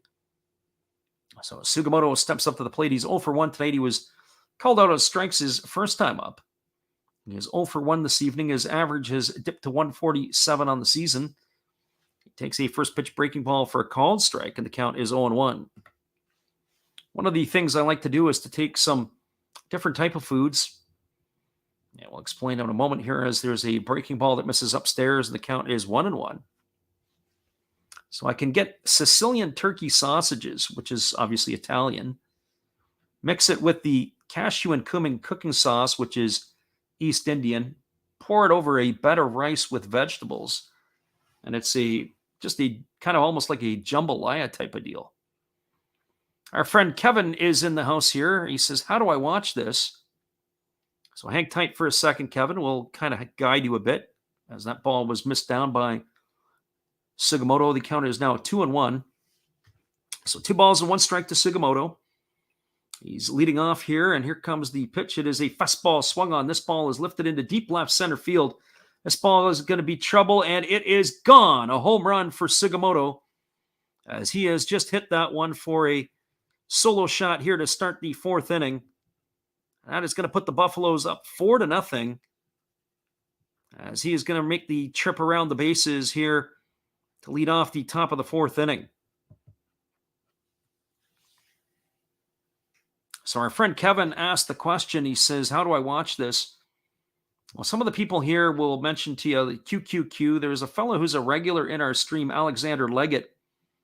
He's not in here today. However, Alexander would probably tell you that if you go to Reddit, the old Reddit, you can find the links to be able to help you out. There's a ball that misses down and away, and the count is 1-0. So So apologize to you for that one, as that's kind of the best we could do. We can't post the links in here. They'll get us shut down. There's a breaking ball that drops in for a called strike, and the count is 0-1. But as I say, that's one way. QQQ is one, and possibly the living room might be able to give you some information on that too. There's a breaking ball swung on.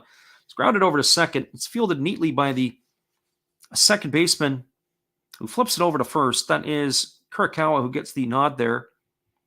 And Noguchi is retired on a ground out, 4-3 for out number 1 here in the 4th inning.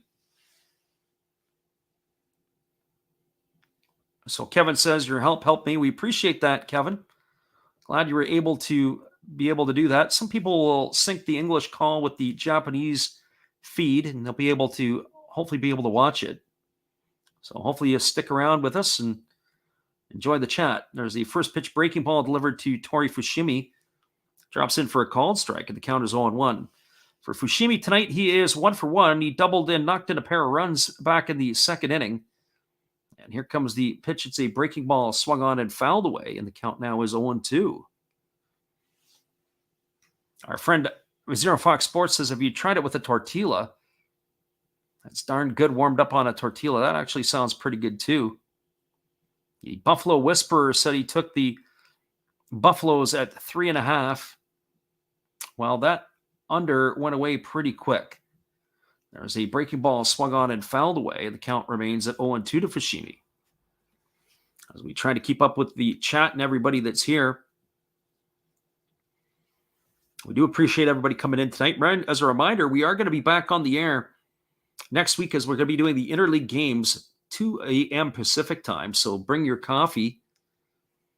There is a fastball swung on and fouled away, and the count remains 0-2 to Fushimi. We'll be putting up a schedule sometime on Monday. Trying to give you the full week schedule. We should be able to get in about possibly even, I would say maybe even a good solid all 6 games next week. There's a fastball that swung on and fouled away. That's 6 pitches now in this at bat, all for strikes. Check that's going to be the 6th pitch of the at bat coming up right now. So no balls and 2 strikes. And here's the offering. It's a breaking ball that misses down, and the count goes to 1-2 on Fushimi. So we are going to be making those calls in the middle of the night. Lots of fun. Usually that's where we have some of the audience that likes to wager on the games. As we said, there's 6 games going on around the league tonight. They all started at the same time. And here comes the 1-2 pitch. It is a breaking ball swung on and fouled away. Count remains at 1-2. We'll give you some more updates, but really there hasn't been a whole lot of change since the last time. I'm still surprised that the Carp have jumped out to a 9-0 lead in the first 2 innings. If you paid for tickets and you showed up a little bit late, you missed all the action. So a breaking ball swung on and fouled away, and the count remains at 1-2. So 1 ball and 2 strikes.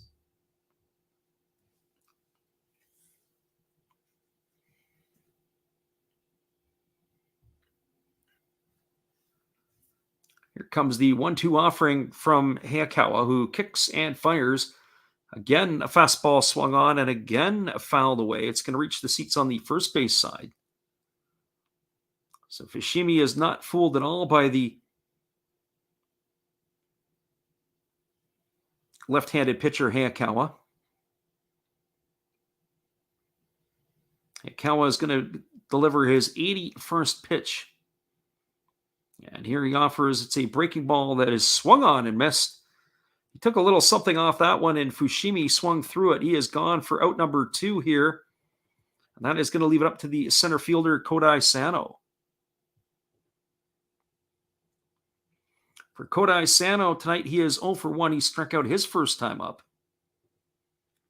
Striking out batters hasn't been the issue for Hayakawa tonight. He has recorded 5 so far here in the 3 2/3 inning of work. And there's a breaking ball taken for a called strike, and the count is 0-1. So no balls and 1 strike to Sano. Sano batting from the right side against the left-hander Hayakawa. He takes a breaking ball down. The Count is now 1-1. Sando's average has dropped to 231 on the season. The strikeout his first time up. He's got a couple of homers and 7 RBIs. So here comes the pitch. It is a changeup swung on and missed. The count now goes to 1-2. And Cowan does a pretty good job of taking stuff off pitches. The Buffalo Whisperer says, I want living room to eat me. Oh, there you go.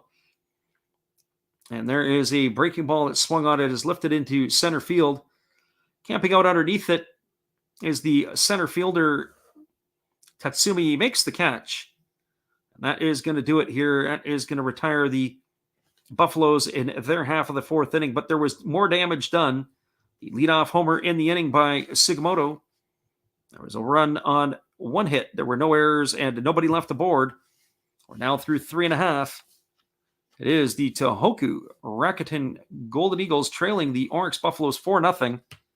We'll be right back in just a couple minutes after this. Glad you're with us. Glad you guys really aren't hungry. Here we go. We'll be back after this from our friend Steve. Hello, kids. Steve coming at you. It's Steve Rademacher. And if you like interesting stuff, if you like to laugh a little bit, and if you enjoy collecting, this channel's for you. If you like non-sport cards, we have them. You like pseudo-sport cards, we open them. Even if you like entire boxes of completely pointless stuff or other sports, we have everything here. I drop a different video every day, and there's always a theme to it, from No Filter Friday to Saturday morning cartoons, even Sunday shoutouts.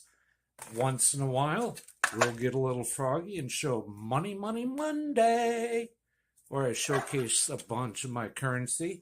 We have Legos, we have Star Wars, we have a good time. We even have my brother on Takeover Tuesday. Be there or be square. Back to Freddy. Appreciate you there, Steve. I'm not sure what happened to our banner there. It sort of froze up. We're going to see if we can get that going in ticker format. I'm not sure why all of a sudden it's decided not to become a ticker anymore. But it is now 4-0 as we are here. We'll see if we can make that adjustment for us, as it is Hiroki Shimochi who is coming up to bat. And there we go. I think we've got it all sorted out. Shimochi took the first pitch fastball for a called strike, and now he takes a fastball inside for a ball, and the count is 1-1. Shimochi doubled to lead off the second inning, and he got hosed in a rundown as he was retired for the second out of the inning in the second inning. He takes a breaking ball in for a called strike, and the count is 1-2. So 1 ball and 2 strikes to Shimochi. Shimochi, as we were saying about this middle part of the order early in the at-bat, he's got himself a run-producing situation. He's got 21 RBIs this year, as the 2, 3, 4, and 5 hitters all have 20-plus RBIs for the Eagles. There's a fastball swung on and fouled away, and the count is still at 1-2. Living Room says he's holding himself out for Sexy Steve. There you go. So 2 balls now and 2 strikes to Shimochi. As Yamamoto rocks into the motion, he kicks and delivers. It is a split finger pitch that misses outside. They appeal down to third. The third base umpire says Shimochi didn't go, and that's going to run the count to 3-2. That's the 80th pitch now of the ball game by Yamamoto here in the fourth inning. So here comes the pitch. It's a fastball that misses up and away, and that is going to be ball 4. Shimochi's got himself a leadoff walk here in the fourth inning. Have not had an easy inning here for Yamamoto. As we said, it's a 4-0 lead right now. And I would personally think that Orix is going to have to pad on another run or 2 here, because Yamamoto, we would have thought, had to get at least I would have thought had to get to the 7th inning. They could have got to the 7th inning, then they would have been in decent shape.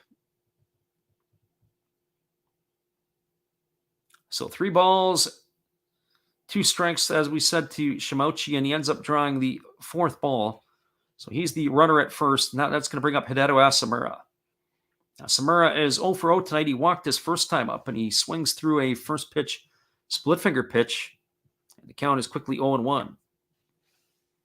So Asamura, as we mentioned earlier, dropped down in the batting order. He's now in the 5th spot. We've done a little shuffle here. We've had some movement since the last time we saw the Eagles play, which would have been about 10 days ago. There's a split finger pitch that misses down, and the count is 1-1. So 1 ball and 1 strike.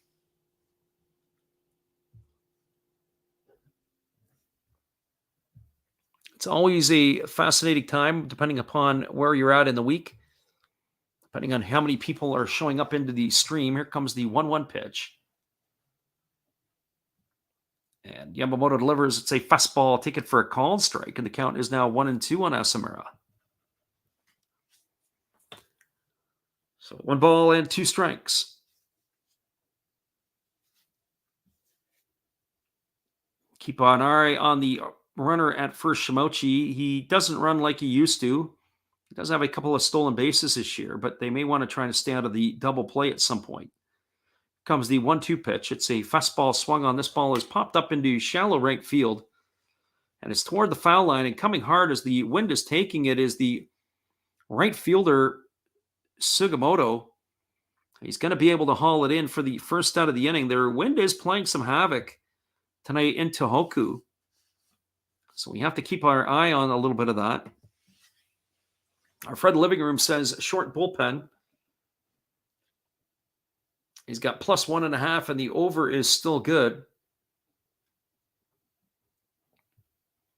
Yeah, I'll be curious to see what happens. I don't know if the Golden Eagles will win this game, and if they do win the game, will they be able to cover? I just don't think so. The way this is starting to shape up, and there's a first pitch split finger pitch that swung on and missed, and the count is 0-1. But I'm not an expert in this, and as we said, it's hard enough to be able to pick the correct scores and the winners.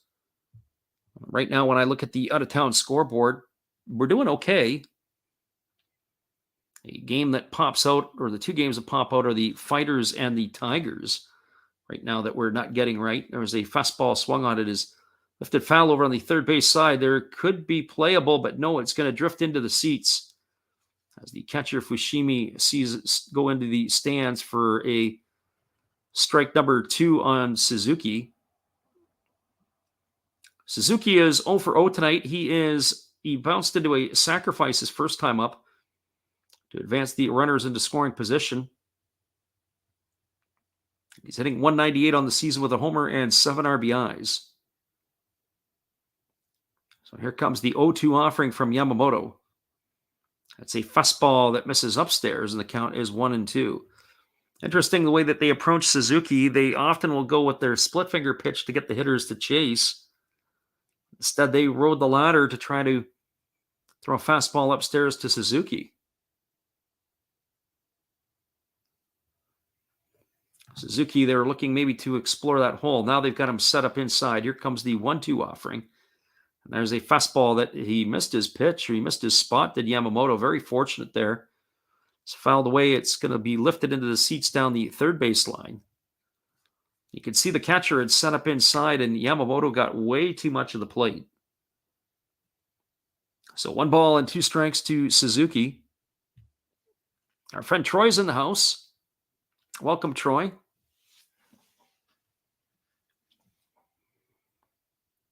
Yep. Well, unfortunately, and there is a breaking ball that misses outside. The count is 2-2. Yeah, unfortunately for the Tigers, their whole starting staff is now on the shelf. If you had thought the Detroit Tigers were going to be in good shape this year with their pitching, they got to probably sign another 5 more guys in the offseason because they could have used them. Everybody that was in their starting rotation is now officially banged up. Here's the 2-2 pitch. There is a fastball swung on. It's taken on 1 hop by the second baseman. Over to short for 1, back to first. That's going to be a double play of the 4-6-3 variety. It'll be Oshiro over to Noguchi, who brought it back to Nakagawa. That's how that double play is going to go down to retire the Eagles in their half of the fourth. So our friend in the living room, who was telling me that I'm wrong, I think still we are going to be right. That was a ground out 4-6-3 for out number 2 and 3 here in the inning. So for the Eagles in their half of the fourth, no runs, no hits, no errors, and nobody left the board. We are now moving to the top of the fifth inning. We'll be back here in a couple moments. Our friend Troy says the Eagles are dead.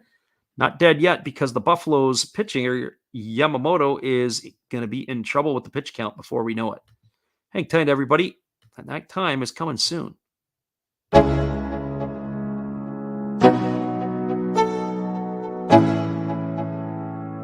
Let's go. Yo. I'm like an addict, do I gotta have it. I ain't even playing, got a really bad habit. If it moves, gotta grab it, fuse like a magnet. Lose, won't have it till I'm doomed in a casket. I ain't playing, got a weird mind. If you work 8 hours, I'ma work 9. If the shit tastes sour, you should taste mine. I'ma stay in power for a long time. Get up, nah, I ain't a quitter. Toss me the ball, I'm a really big hitter. Big picture, I'm a straight killer. Rising the song to the highest bidder. Got juice, got gas, I'ma move fast. New shoes, new tracks, like who's that? I'm new, come back, better than last. Yeah, it's a new me, never gonna... Welcome back, everybody. It is going to be Hayakawa still on the hill for the Golden Eagles. As we mentioned before, both of these starting pitchers, their counts are ratcheting up big time. I would think we'll see them through the fifth. I'd be surprised if we saw Hayakawa in for the sixth inning. Our friend Troy says, luckily the Tigers still have the 11th best pitching because our backups have been pretty good. It is true, Bo Brisk and some of these other guys that they've rescued off the scrap heap have done fairly decent. There's a first pitch fastball that is swung on and fouled away. The count is quickly 0-1 to Shuhei Fukuda. It's the top of the order here in the fifth inning for the Buffaloes. That means that it is Fukuda, Mune, and Oshiro to face the lefty Hayakawa. There's a fastball that misses down, and the count is 1-1. Our friend in the living room says still half a game left. And it is true, there is half a ball game left, and that could mean a lot more runs. There's a breaking ball that misses down, and the count is 2-1. As we said, the left-hander here, Hayakawa, is at 88 pitches now here in the fifth inning. There's a breaking ball taken for a called strike, and that runs the count even to 2-2. His counterpart, Yoshinobu Yamamoto, has definitely not been economical in his 4 innings of work. Yamamoto is already at 91 pitches through 4. There's a breaking ball that swung on his tap foul over on the first base side. And that keeps the count at 2-2. So if I had to make my predictions here, I would say Yamamoto, the way that we've seen him pitch before, maybe he gets through the sixth. Maybe. And I'm surprised if Hayakawa comes back out for the sixth inning here. Here comes the 2-2 offering. There's a fastball swung on and fouled away, and the count remains at 2-2. Both of these pitchers have really had to work hard. Had to throw a lot of pitches in the ball game.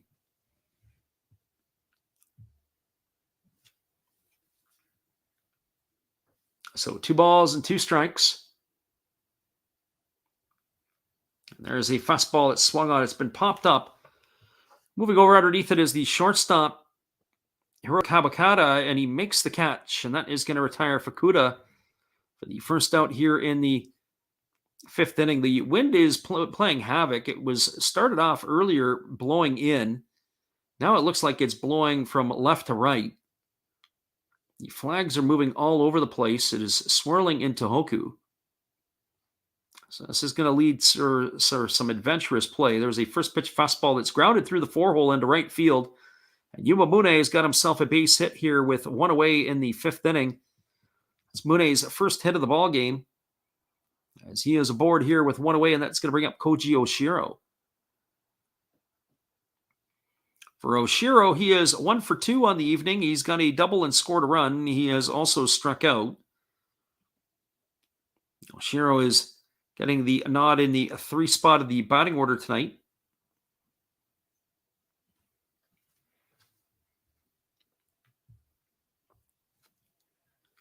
Mune establishes his lead over at first base. He's not a biggest threat to run, and there's a first pitch breaking ball that drops in for a called strike, and the count is 0-1. Oshiro squared the bunt, and then he pulled back. Almost looked like he had a half kind of offering at that. Not really like he was wanting the bunt. I'll have to take a look here to see if that was something. I don't know why he'd be sacrificing with the runner on first and 1 out. Maybe a push or a drag might have been in order. So they throw over to first base, and getting back in time is the base runner, Mune. So Mune, the runner at first, Oshiro at the plate here with no balls and 1 strike.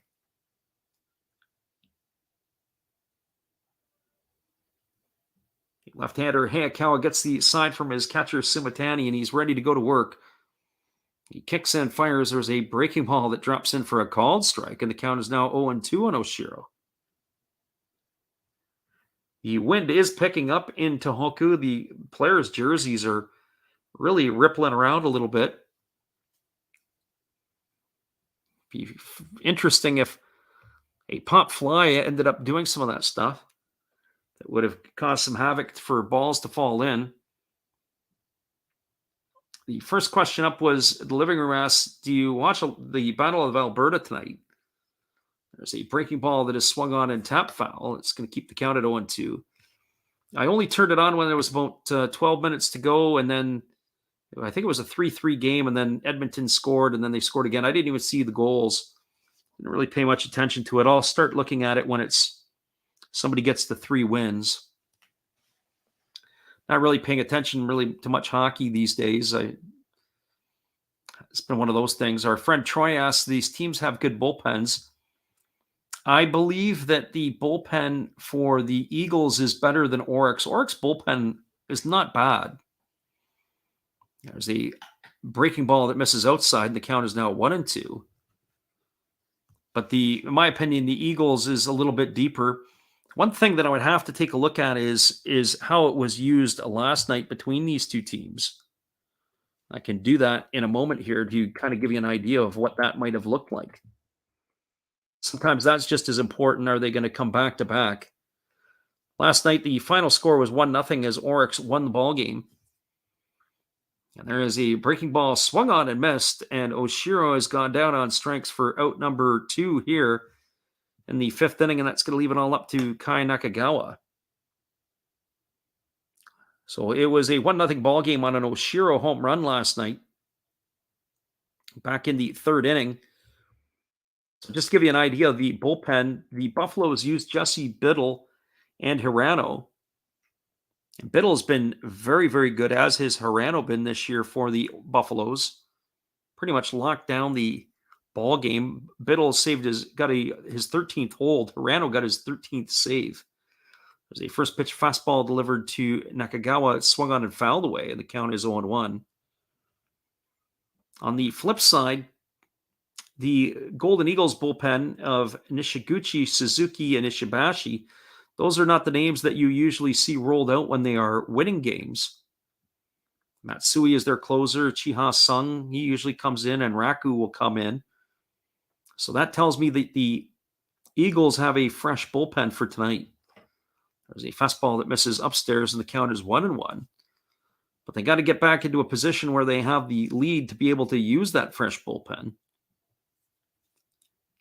So they might be able to close off the Buffaloes after the 5th inning. The problem is are the Golden Eagles going to be able to score some runs or to be able to get themselves back in it? And if Yamamoto goes 6, maybe even 7, even though he's got a large pitch count, that'll really make it difficult, because you'll probably see Hirano in the 9th. You'll probably see a couple of their other arms a little bit earlier on.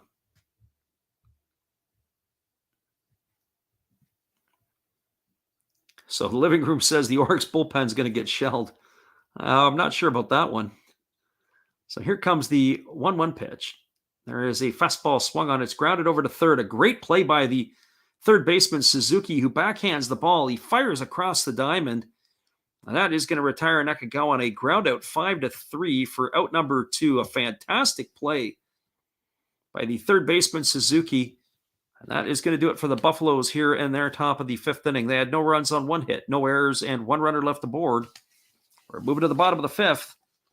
It is the Orix Buffaloes with a 4-0 lead over the Tohoku Rakuten Golden Eagles. Stick around, everybody. We'll be back here in just a couple moments. Here is our friend Matt. Good evening, ladies and gentlemen. Namaste. Hey, I hope you guys have been enjoying the game.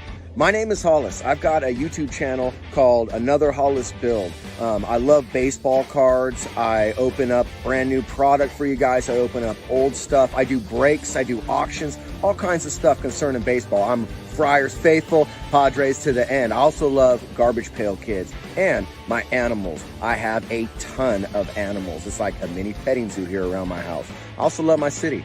San Diego, baby. I'll take you all around the city and show you what's up. If you guys dig stuff like that, cruise on over and check it out.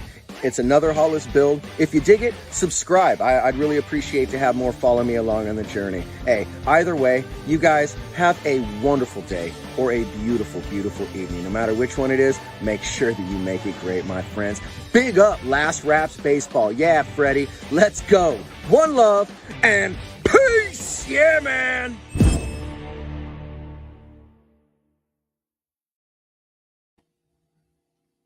Welcome back, everybody. We are cruising here into the bottom of the 5th inning. It is going to be Hiroto Kubakata, Fumiya Kurakawa, and Jinjiro Simatani, the 7, 8, and 9 hitters in the batting order. Living Room says, you aren't the only one who can make long shot predictions. Yeah, well, we gave our money up today, and we not our money, but we gave our thoughts on who we think are going to win the ball games. I'm just happy about those right now. There's a fastball delivered to Kubakata that misses down for ball 1. The count is 1-0. So 91 pitches through 4 innings for Yamamoto. He's going to be able to find a way to give him a couple of more here. There's a fastball taken for a called strike. Count is 1-1. As we said tonight,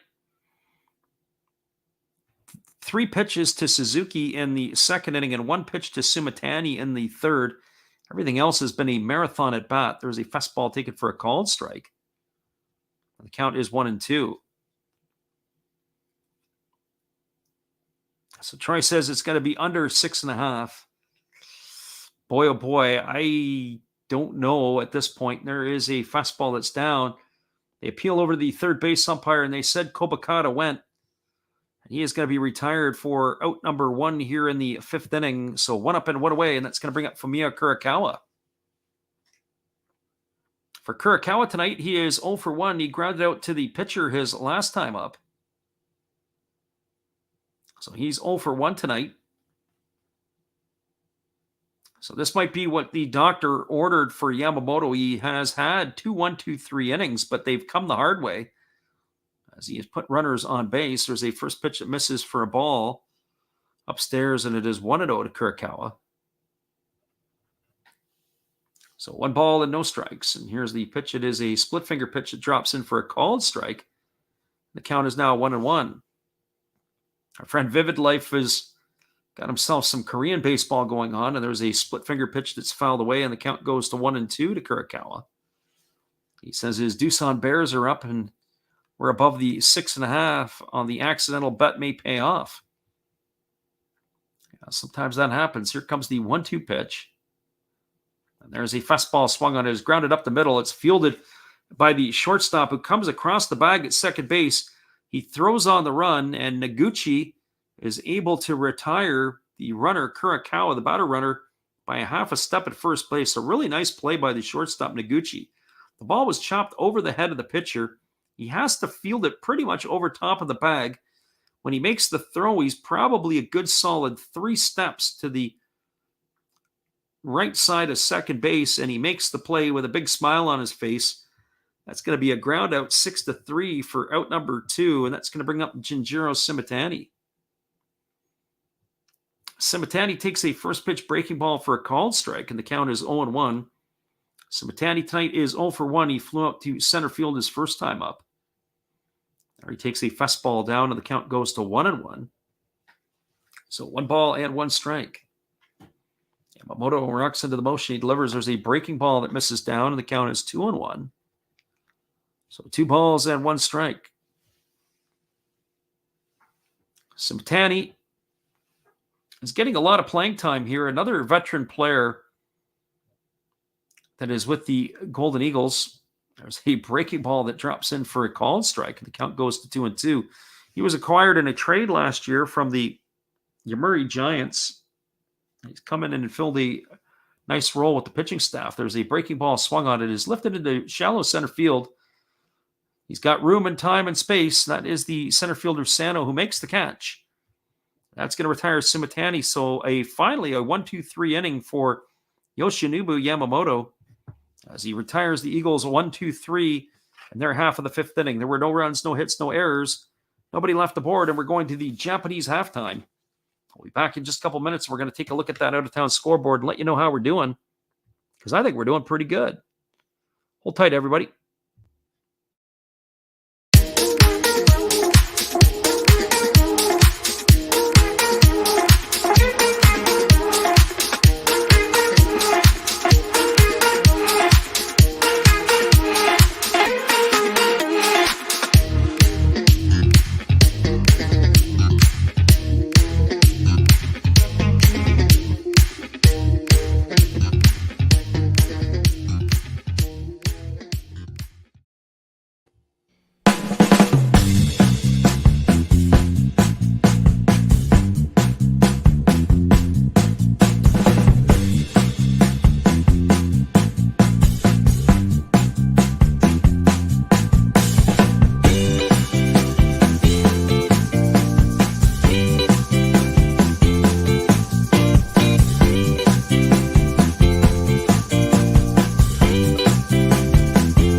Welcome back, everybody. We are going to be going to the top of the sixth inning, and as we like to call it, our proverbial Japanese halftime is here.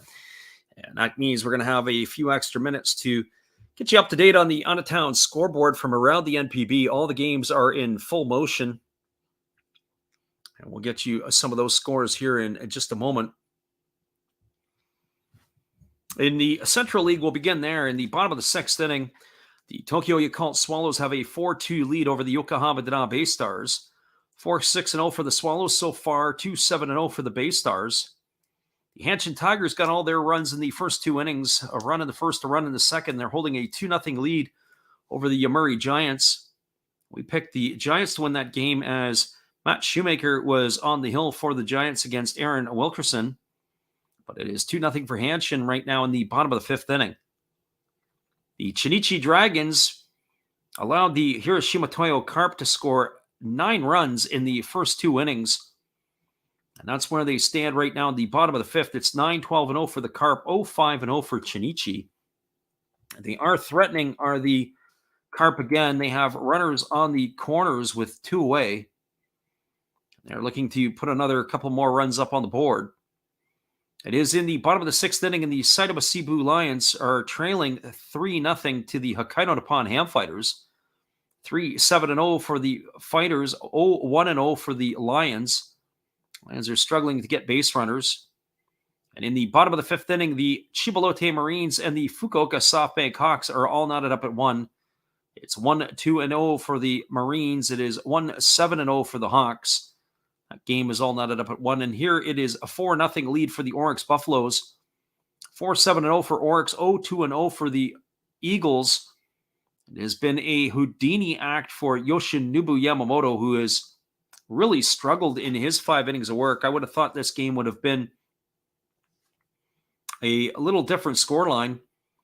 But it is 4-0 for the Buffaloes as they were able to capitalize on some of the mistakes that the young pitcher Hayakawa had made. And they made him pay for it here in his work so far through 5 innings. It's not been economical for him either.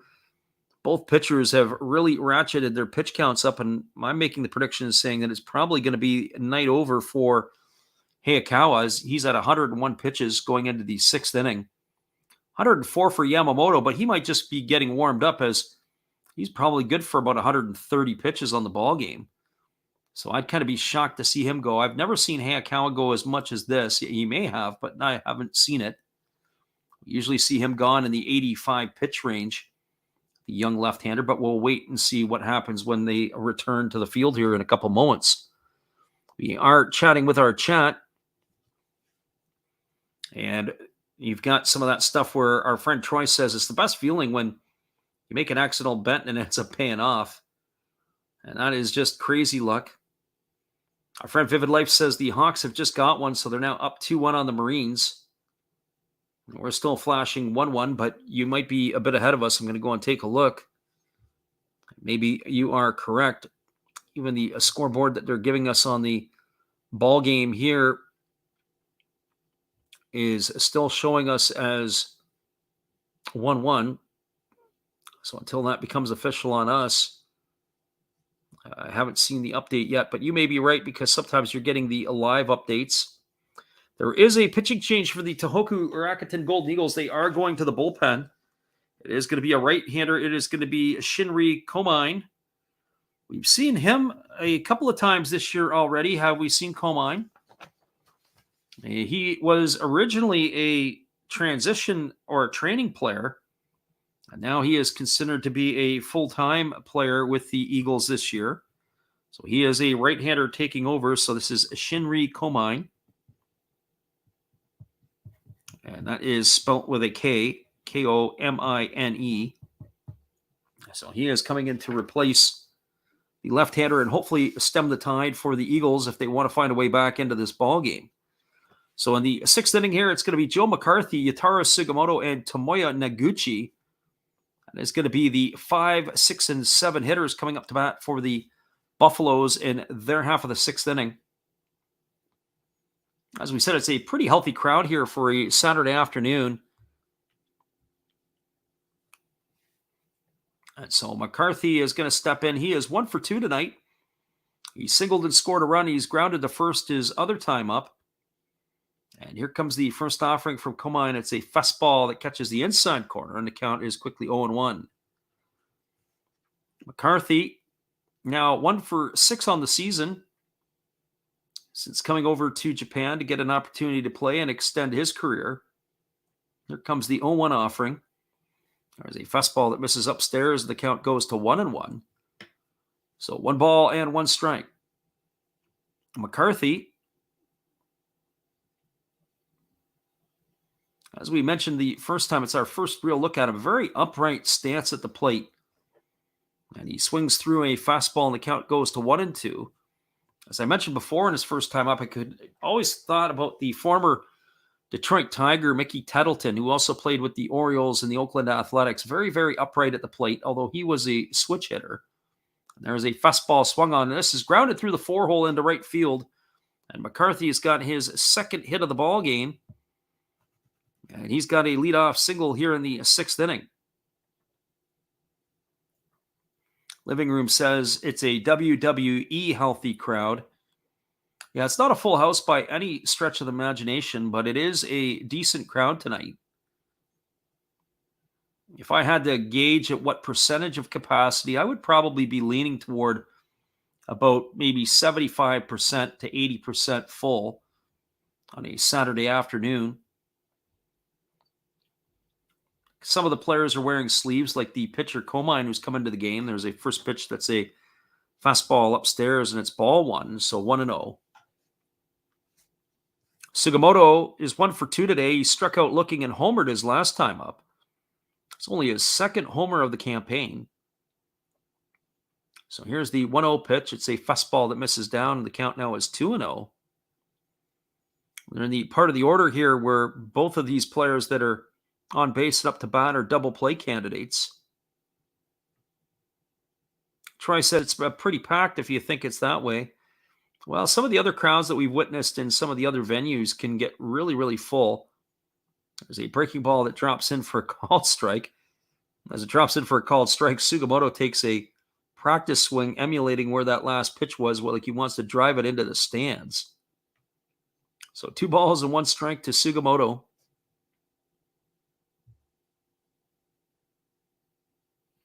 Komine holds at the belt. Now he's ready to deliver. He kicks and fires. It's a breaking ball that misses down and away. Runs the count to 3-1. 3 balls and 1 strike.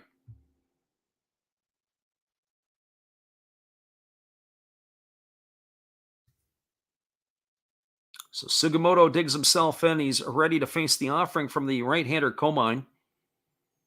He's going to get a good pitch to hit. Here's the 3-1. It's a fastball swung on it. It's grounded over to short.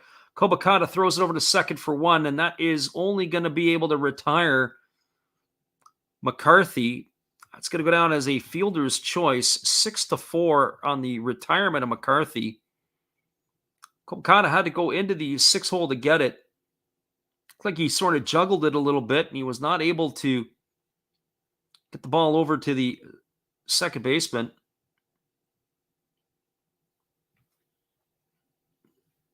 In time to be able to turn that double play. And that is going to bring up the shortstop, Tomoya Noguchi. Speaking of nice plays by the shortstop, Noguchi made a really sweet-looking play in the last inning.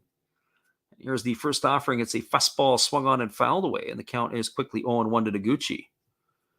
Noguchi is 0 for 2 today. He's popped to the catcher, and he's grounded to second.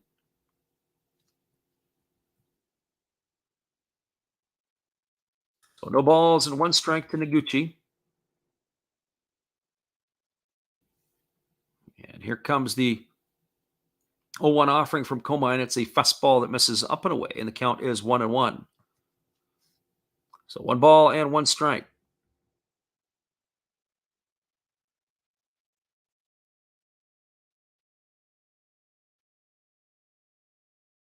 Komine checks the sign from his catcher, and he's ready to go to work.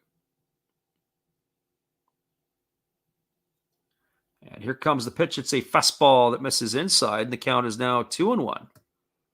So 2 balls and 1 strike.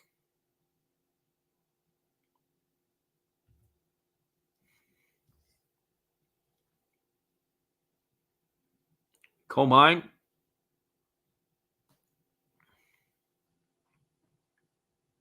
looks at the sign from his catcher, and he's ready to go here again. So here comes the 2-1 pitch. And he fires. It is a split finger pitch swung on it. Breaks the bat over to second for 1, back to first. It's a 4-6-3 double play. And that is going to retire Noguchi.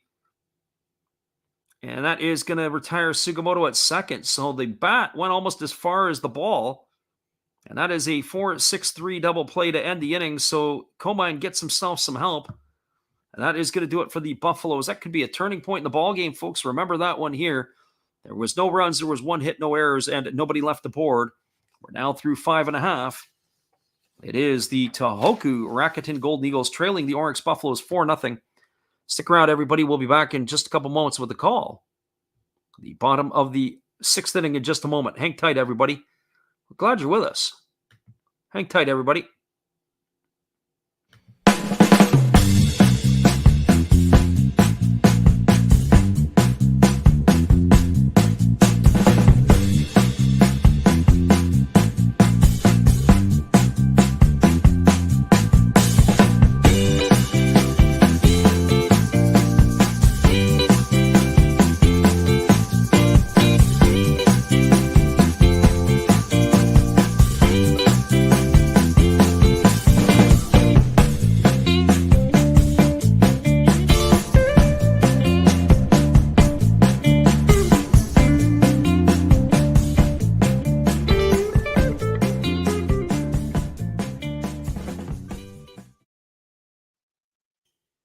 Welcome back, everybody. There is an Orix Buffaloes pitching change, too. We didn't really expect that one, as I wasn't quite prepared to see it, but they are going to have a right-hander coming in, and it looks like it's going to be Abby who will be taking over here.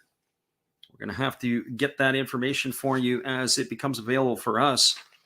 I'm missing one of my player sheets here, but it looks like Abby is taking over, and we will get you all the specs here in just a moment. I think that's Shota Abby.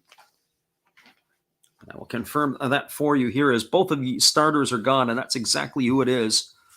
So now it gets to be a little bit exciting as the Orix bullpen, as we said, is not quite the same as the bullpen for the Tohoku Rakuten Golden Eagles. So Abby, the right-hander, in here to take over. And he is going to be facing the top of the order for the Eagles. That's going to be Tatsumi Nishikawa and Marmoleos. And the first pitch is a off-speed pitch that misses down, and the count is 1-0. So 1 ball and no strikes. And here comes a fastball. It's taken for a called strike. And the count now is 1-1. So 1 ball and 1 strike. There's a fastball swung on. It's grounded over to second. Fielded neatly by the second baseman, Oshiro. He throws to first. And Tatsumi is retired on a ground out 4-3 for out number 1. So 1 up and 1 away, and that's going to bring up Haruki Nishikawa. Our friend Mr. Cap is in the house tonight. We appreciate you being here. We saw that he popped in. We are calling this one tonight. A little bit of a late game time decision for us. I was going to go down to the States for a couple of nights. I only went down today, or I'm only going to go down tomorrow and come back early on Sunday. There was a fastball that misses outside, and the count is 1-0. So this game really wasn't originally on our schedule, or on my schedule to do. And have an early morning wake-up call here, and have to pack and get out of here. There's a fastball taken for a called strike, and the count is 1-1.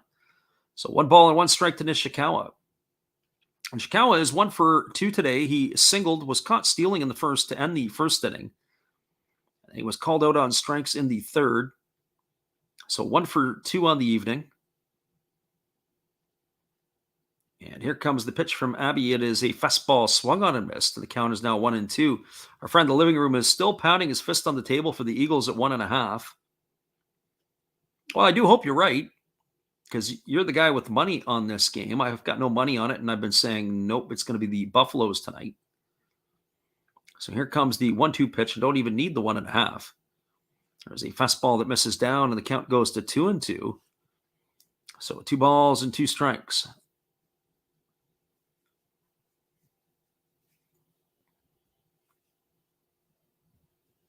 So 2 balls and 2 strikes, and here comes the offering from Abby, who kicks and he fires. It's a split finger pitch that misses down and in. The count is now 3-2. So 3 balls and 2 strikes to Nishikawa. The Eagles are going to need to find a way to manufacture some runs here, get some things going, as the Buffaloes have that 4-0 lead. The question is 4 going to be enough to hold up or to hold off this Eagles offense?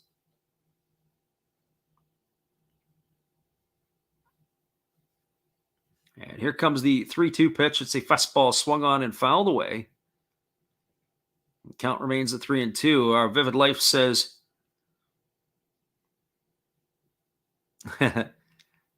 Vivid Life says you can have you 1.5 as long as the Buffaloes maintain the ML. He says, our friend the living room says the stream doesn't happen in the alternate Last Raps universe. Yes, probably not.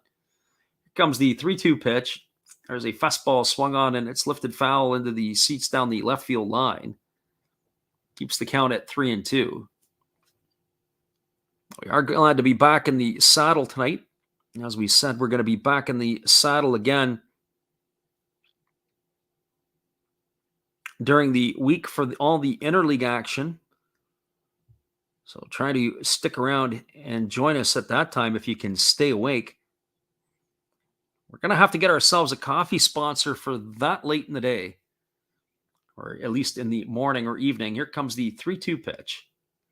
There's a breaking ball swung on. It is grounded past a diving first baseman down in the right field corner. Nishikawa is going to have extra bases. He's digging for 2, and he's going to stop at second. A really nice try by the first baseman, Nakagawa, who dove toward the foul line, but the ball just got by him. He couldn't stop the ball. And that is a single for Nishikawa.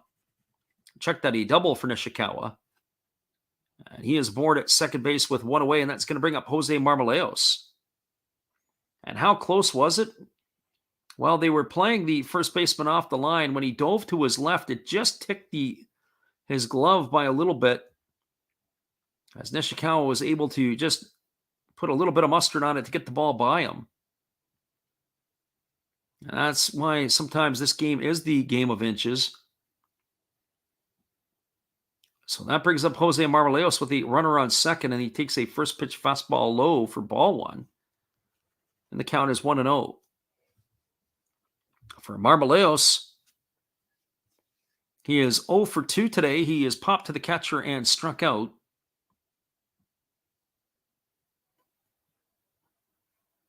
Our living room says the alternate Barzaro rode by the side of the house. There it is. Here's the 1-0 pitch, and it's a split finger pitch that misses down, and the count is 2-0. So 2 balls and no strikes. This could be about the worst thing that could happen for the Buffaloes is, as we said, this game is far from over simply because it's the bullpen of the Buffaloes would be the concern. And how Abby does here is going to be interesting if he can get through this inning without serving up any damage. So here comes the 2-0 pitch. He checks the runner at second. He kicks and fires. It's a fastball that misses down and in, and that's going to run the count to 3-0 on Marmoleos. Vivid Life is calling for a Lions surge back. Yeah, well, they're getting one hit there. I can't believe that one. The Fighters are currently one hitting the Saitama Cebu Lions. So 3 balls and no strikes to Marmoleos. And here's the pitch. It is a fastball that misses down, and that is going to put Marmoleos aboard. Means we've got runners at first and second with one away, and that brings up Hiroki Shimochi. And on top of that, that's going to bring the pitching coach out of the Buffaloes dugout as there's going to be a conference on the mound. Shimochi is 1 for 1 today. He's got a double and a walk. And they're right in the middle part of the batting order here, which is of the utmost danger. One swing of the bat, and we got a run ball game on our hands. As we look at the out-of-town scoreboard, the Hiroshima Toyo Carp have a 10-0 lead now on the Chinichi Dragons. That's in the bottom of the 7th inning. Check that top of the 7th inning. It's really been the only scoring change. It is a 2-2 ball game between the Hawks and the Marines right now, as Chiba has scored in the top of the 6th. The conference on the mound is now over.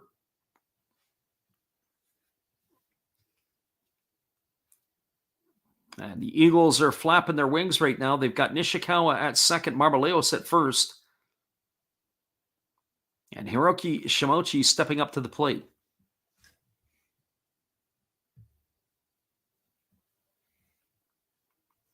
And the first pitch is a split finger pitch. It misses down, and the count is 1-0. So 1 ball and no strikes. Our friend Troy says the Detroit Lions. Yeah, well, unfortunately, not the Detroit Lions. They've probably got as good a chance at winning as some of these others do, like the Hokkaido Nippon Ham Fighters. I can't believe the Ham Fighters. Throwing a 1 hit tonight. 1 hit shutout. So here's the 1-0 pitch. There's a fastball that misses outside. The count is 2-0. Well, if I'm the Buffaloes, you better get your bullpen going here pretty quick because Abby is definitely in some trouble. And now Yuma Mune runs in to have a word with his pitcher. Definitely a stall tactic because it doesn't look like Abby's got it. So 2 balls and no strikes. He's got to throw a strike here to Shimochi. And you know Shimochi is going to be sitting on something here. So 2 balls and no strikes. Abby holds at the belt. He checks the runner at second. He kicks and fires. It's a fastball that misses down, and the count is 3-0. So now if I'm Hiroki Shimochi, I think I've got my bat planted on my shoulder for the next couple of pitches because he's got to come to you 3 times. Again, I was a little surprised that they may not have run out Yamamoto for 1 more inning. I know he was up at over 100 pitches, but the way they've used him this year, and then he had the easiest inning of work, bring him back in for another one. So here's the 3-0 pitch. There's a fastball. Take it for a called strike. The count is 3-1. The ever dangerous Hideto Asamura is looming on deck, or lurking on deck. The Eagle supporters are up on their feet. That was something you hadn't seen over the last couple of years. A lot of people that would stand up and clap and be into it, because those who would come to the game, they encouraged them not to say a whole lot and to cheer a whole lot. So it is a little bit more flavorful now. There is a fastball that's taken for a called strike, and that runs the count to 3-2. So 3 balls and 2 strikes to Shimochi.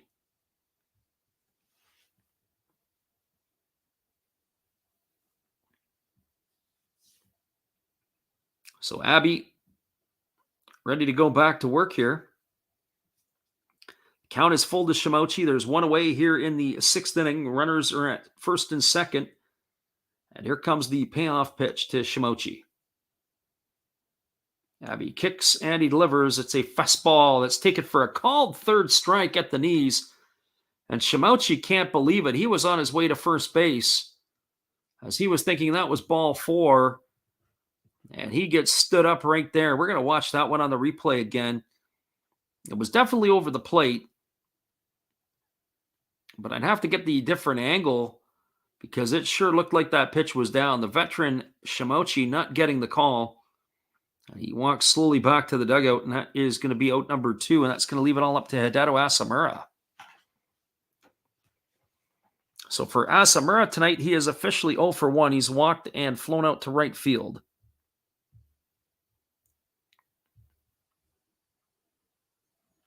So here comes the first offering from Abby. He holds at the belt and he kicks and he delivers. It's a fastball taken for a called strike, and the count is quickly 0-1. So Abby, who looked like he was dead to rights, down 3 balls and no strikes to Shimochi, comes all the way back to strike him out looking. And now Asamura steps into the dish here as he's got no balls and 1 strike on him straight away. So Abby looks like he immediately found himself back half of that at bat to Shimochi. So here's the 0-1 pitch. It's a fastball swung on it. It is popped up into shallow right field. Backing up on it is the second baseman. He's going to fight the wind and he's going to make the catch, does the second baseman Oshiro, and that is going to do it here in the 6th inning. The Eagles threaten, but they do not score. They had no runs in the inning. There were 2 hits. Check that. There was only 1 hit, as it was a walk to Marmolejos. I had it down as a single. No runs on 1 hit, no errors, and 2 runners left aboard. We are now through 6 complete. It is the Tohoku Rakuten Golden Eagles trailing the Orix Buffaloes 4-0. Stick around, everybody. We'll be back in just a couple minutes. At the top of the 7th inning, we're glad you guys could be here. Hold tight. Here is another one of our Hall of Fame memories.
Welcome back, everybody. The pitching parade is going to continue as Jose Takada is now coming in to take over here in the top of the 7th inning.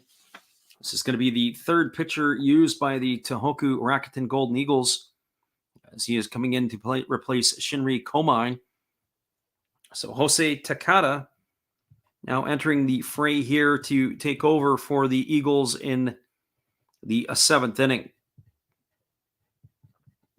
So it has been a all offensive scoreline by the Orix Buffaloes tonight. They've scored runs in a variety of ways, including the solo shot by Their big right fielder, Sugimoto, back in the 4th inning. In the 3rd inning, it was a double by Oshiro with 2 outs and a RBI single by Nakagawa, who had made that scoreline 3-0. But if we go back into the 2nd, it was leadoff singles by Nakagawa and McCarthy. They were brought home on a double by Fushimi, and that's how they've got their 4 runs in this one. So now it is going to be for the Buffaloes, the 8, 9, and 1 hitters. It's going to be Fushimi, Sano, and Fukuda here in the 7th inning to face the right-hander Takada, who is now in for his 1st inning of work. And here comes the first offering to Fushimi. He takes a fastball for a called strike, and the count is quickly 0-1. For Fushimi tonight, he's got that double that knocked in 2 runs back in the 2nd. He's struck out in the 4th. That 4th inning strikeout was a marathon at bat. And so here comes the pitch. It's a fastball that misses outside, and the count is 1-1. Our friend Troy says, how many runs scored last inning? Nothing in the last inning. The last run scored was in the 4th inning by the home run by Sugimoto. It's been quiet since then. So here's the 1-1 pitch. It's a breaking ball swung on. This ball is lifted into right center field. It's going to get down for a base hit. Shimauchi would come over to make the play, but Fushimi's got a leadoff single here to begin the 7th. And that is going to bring up the center fielder, Kodai Sano. One would have to think they're at a point right now in the ballgame that the Buffaloes, with this leadoff hitter on, you got to be thinking sacrifice bunt here and then trying to bring cracks to bring them home, because they really, to pad the lead, they just need to get a run or a run or a run. They don't necessarily need to score them in bunches. So they can pad this 4-run cushion that they have. So Sano steps to the plate. He is 0 for 2. He has struck out and he has flown out to center. Troy said that was music to his ears to let him know that there hasn't been much scoring going on. I think if I'm not mistaken, Troy said something about taking under 6.5 tonight. That might be the possibility. So here comes the offering. They do square to bunt, but Sano takes it down for a ball, and the count is 1-0. So 1 ball and no strikes. Sano, one would think, is going to have to advance that runner here, although Fushimi is not the fleetest of foot, being the catcher. He does run okay, but he's not a burner by any stretch. So any type of sacrifice here, they may take a shot at second base. He does square to bunt again, and it's a fastball taken for a called strike. And the count is now 1-1. So 1 ball and 1 strike to Sano. As we get the replay on the pitch, Sano took that pitch, caught the outside corner. So 1 ball and 1 strike.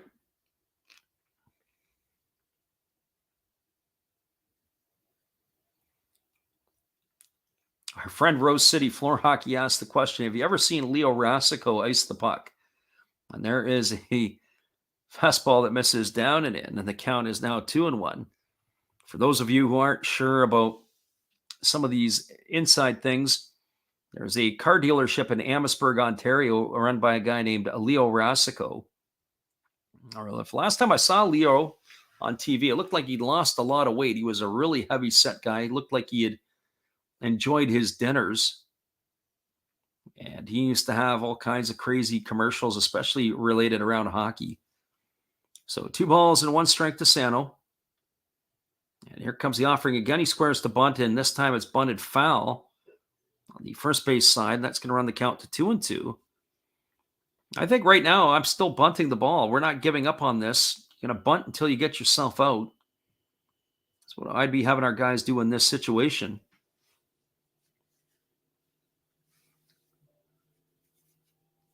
So 2 balls and 2 strikes.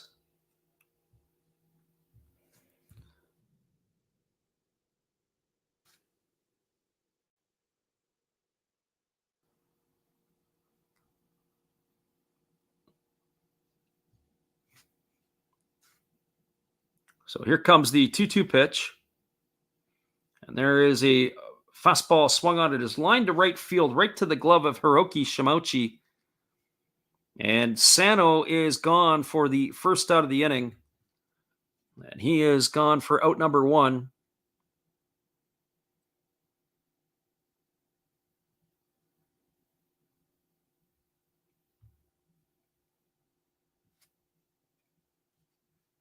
And that is going to bring up the top of the order, Shuhei Fukuda.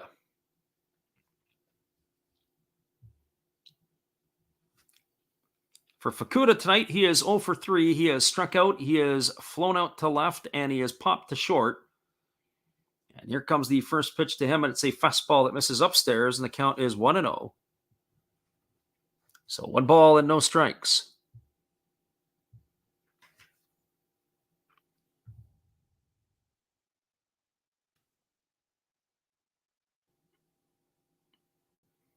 So 1 ball and no strikes to Fukuda. Takada holds at the belt.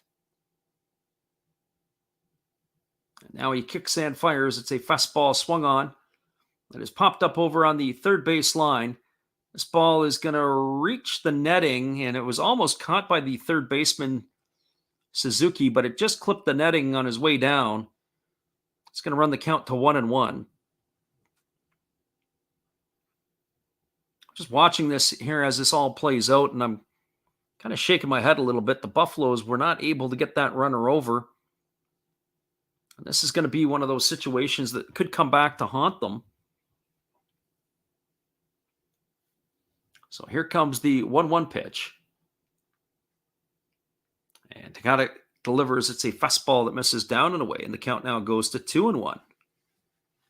So 2 balls and 1 strike.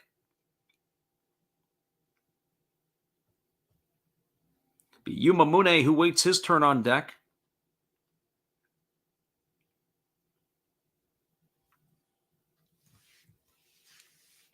We do appreciate everybody who's tuned in here tonight. As we said, we are going to be doing the middle of the night games starting next week, as it'll be midweek action in interleague play. And here's the pitch. It is a fastball that misses upstairs. The count now goes to 3-1. So 3 balls and 1 strike.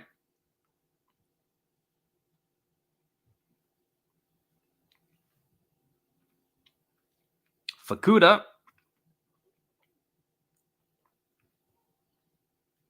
waiting on the offering here from the right-hander Takada. Takada checks the runner at first. He holds at the belt.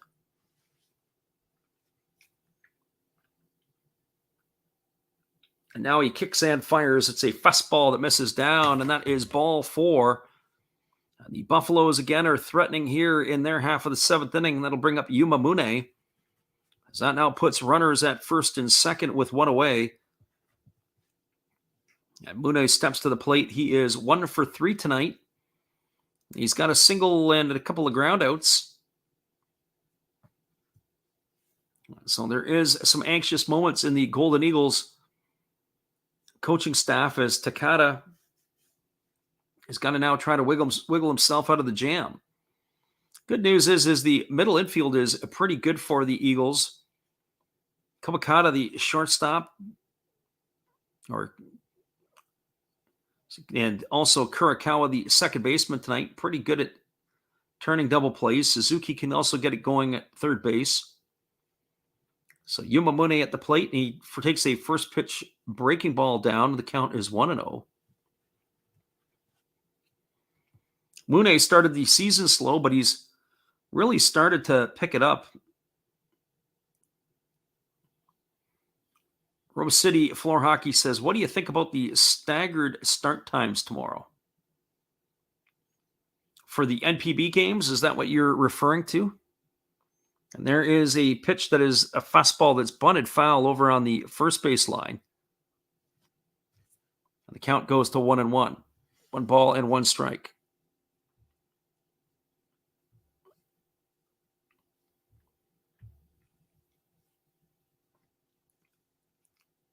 One thing that I know in the NPB is that a lot of their games, they play at the same time. Like a lot of their games, and like today, all the games start at 2 o'clock local time. Tomorrow it looks like it's going to be at 8 o'clock in North American time, or possibly even 9. There's a fastball swung on, it's lifted foul. It's going to reach the seats over on the first base side. The count is 1-2. So 1 ball and 2 strikes to Yumamune.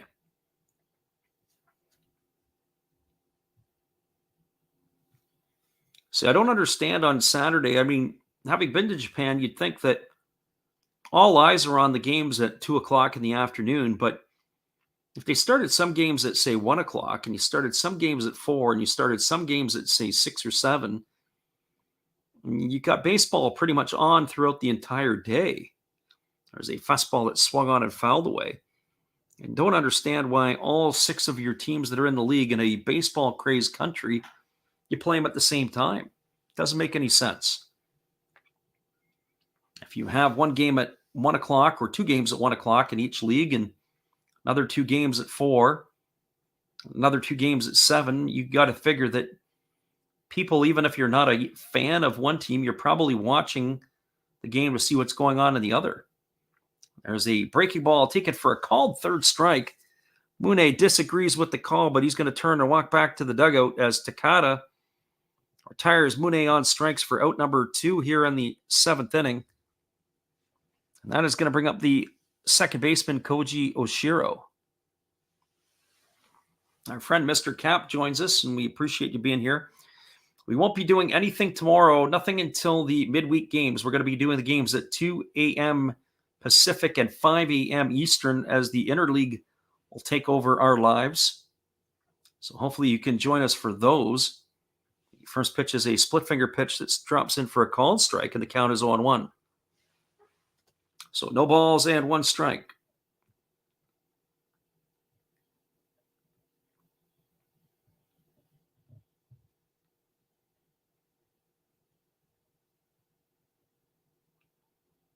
So here comes the 0-1 offering, and it's a breaking ball that misses outside, and the count is 1-1. Mr. Cap says, as in Sunday, as in nope. The next game we're going to do will be Tuesday at 2 a.m. Pacific or 5 a.m. Eastern. And we'll set our schedule on Monday for that. Those will be the interleague games that we'll get going. So here comes the 1-1 pitch. And there is a split finger pitch swung on and fouled away. The count goes to 1-2 on Oshiro. Oshiro today is 1 for 3. He's doubled, scored a run, and struck out twice. So he has been productive at the plate in one of his 3 at-bats. So it'll be Tuesday morning at 2 a.m. Pacific time, which is 5 a.m. on the East Coast. So here comes the 1-2 offering. Takada checks the runner at second, and now he delivers. It's a breaking ball that misses down and away. The count is now 2-2. The base runner, Fushimi, at second base is really jockeying with Takada. If I'm Takada, I'm not really worried about him. I don't think he is a threat to run. So 2 balls and 2 strikes. Takada checks the runner at second. He gets his sign from his catcher, Simatani. He kicks and delivers. It's a breaking ball swung on. It's grounded back to the pitcher. Nice play by Takada to field it. He flips it over to first, and that is going to do it. It's going to go down as a ground out, 1-3 for the 3rd out of the inning. So for the Buffaloes in their half of the 7th, they threaten again but don't score. There was no runs. There was 1 hit, no errors, and 2 runners left aboard. We're moving to the bottom of the 7th inning. It is the Orix Buffaloes 4, the Tohoku Rakuten Golden Eagles 0. Stick around, everybody. We'll be back with the call at the bottom of the 7th in just a couple moments. Glad you guys could be in here with us checking it out tonight. Here is our friend Steve again. Hey guys, and thank you, Freddie. Steve coming back at you. That's right, Steve Rademacher. I would like to thank each and every one of you that is tuned into my channel. And today, let's do a little shout out for some other great channels you should be watching. There is WVogs 18.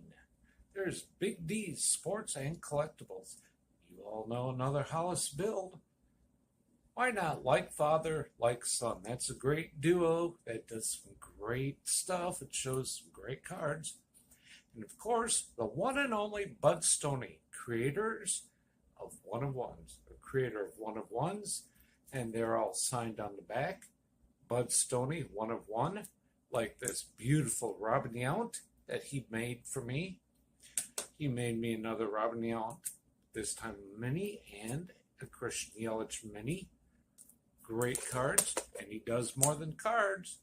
We have darts of Hulk Hogan and many other things. So give them a look-see and give me another look-see. Subscribers are always welcome, and back to Freddie.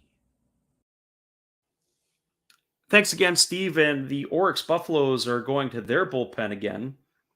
We are going to get a pitching change here, and we're going to have to go to our favorite site at the NPB to be able to get you the name of this fella coming in, because he is not on our original roster. So we'll have to wait for the official substitution, and we're going to be able to get this. It does look like it's Kondo, though. This is Taisuke Kondo, who is going to be pitching in his 7th ball game this year. He is 1-1 on the season. Worked 5 1/3 innings. He's allowed 8 hits, walked 1. He has struck out 8. He's only conceded 1 run with an ERA of 1.69. So Taisuke Kondo is in to take over here. He'll be facing Daichi Suzuki, Hiroto Kobakata, and Fumiya Kurakawa. That is the 6, 7, and 8 hitters in the batting order. So Kondo on the mound, taking over. He'll be the 3rd pitcher used today by the Buffaloes.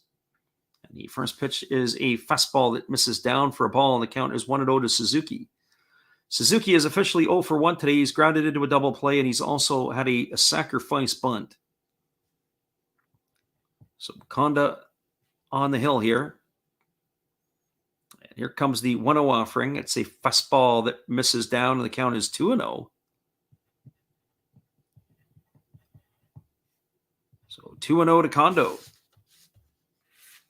Or 2-0 from Kondo to the batter, Suzuki. Going to have to get used to that late night start, because there's going to be a lot of coffee being made here. Here comes the fastball that misses inside. The count is now 3-0 to Suzuki.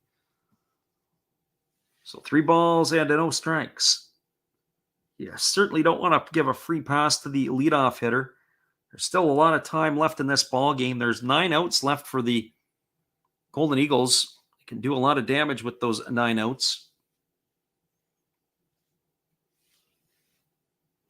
Rose City Floor Hockey asks, who has the better Ferris wheel? Is it Rakuten Park or Boblo Island? There's a fastball that catches the inside corner, and the count is 3-1. Troy says, I could barely stay up here in Michigan. These are late nights.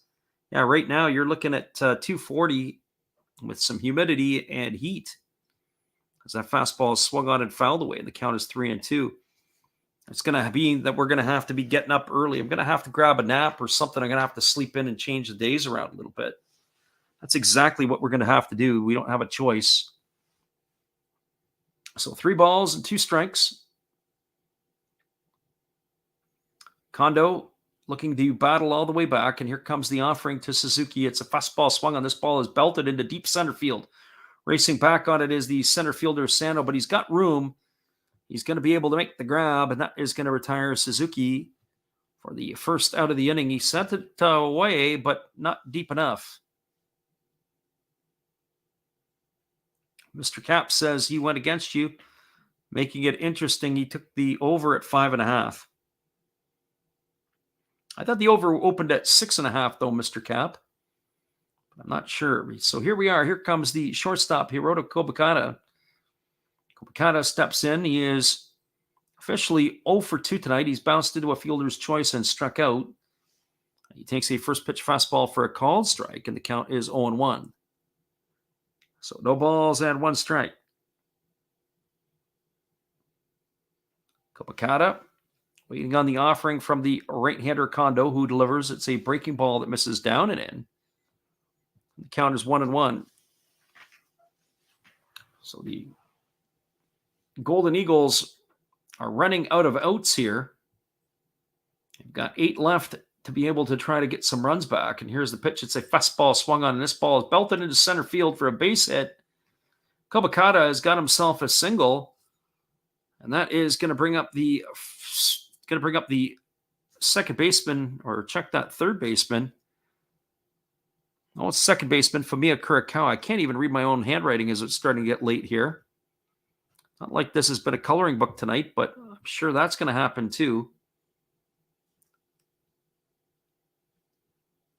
Mr. Cap says we pray for 6 runs then. I guess we're going to find out what's happening. Well, 4-0 is the scoreline. Fumiya Kurikawa steps to the plate, who is 0 for 2 tonight. He's grounded back to the pitcher, and he is grounded to short. Kurikawa's average has slipped to 237 on the season. And here's the pitch. It is a fastball swung on and fouled away. It's going to reach the seats over on the third base side. The count is quickly 0-1. So no balls and 1 strike.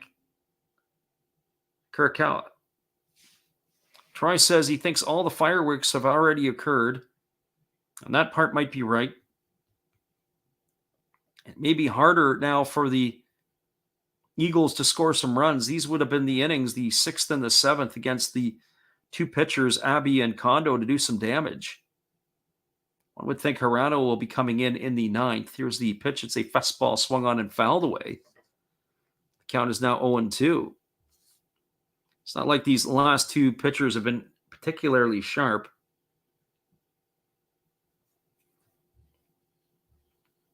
As I take a peek at the out-of-town scoreboard, as we've been doing for most of the evening, the Fighters have extended their lead over the Lions to 4-0. Sure didn't see that one coming. The Hawks and the Marines are tied up at 2. There's a fastball that misses outside, but they say that the batter Kurikawa offered at it, and he has gone down on strikes for out number 2. So 2 away, and that's going to bring up the catcher, Jinjiro Sumitani. All the other score lines really haven't budged. Still 2-2 Lions and Hawks, 4-0 Fighters and Lions in favor of the Fighters. 4-2 for the Swallows over the Bay Stars. Giants are still trailing the Tigers 2-0. That's in the bottom of the 8th. So the Giants have got 1 at bat to make a difference. And of course, the game has pretty much been over in Hiroshima since the 2nd inning, as it's 10-0 for Hiroshima. There's a fastball that swung on and fouled away, and the count is quickly 0-1 to Sumitani. Sumitani today is 0 for 2. He has been retired the same way twice. Fly balls to center field. He is 0 for 2 today.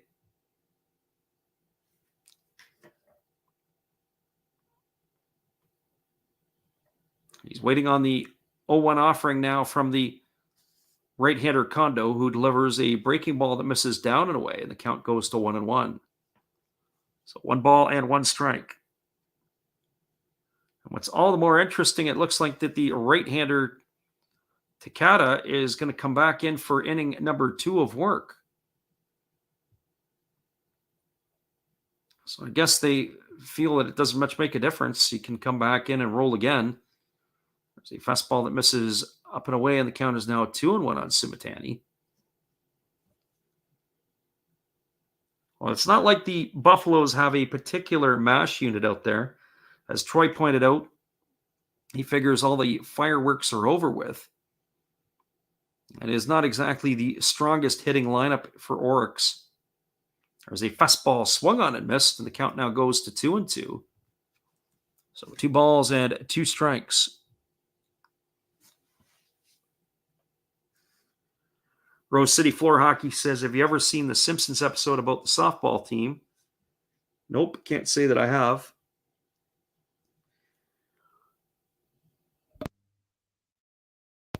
So here comes the 2-2 offering to Sumitani. Kondo kicks and fires. It's a fastball swung on and fouled away. Count remains at 2-2. So 2 balls and 2 strikes.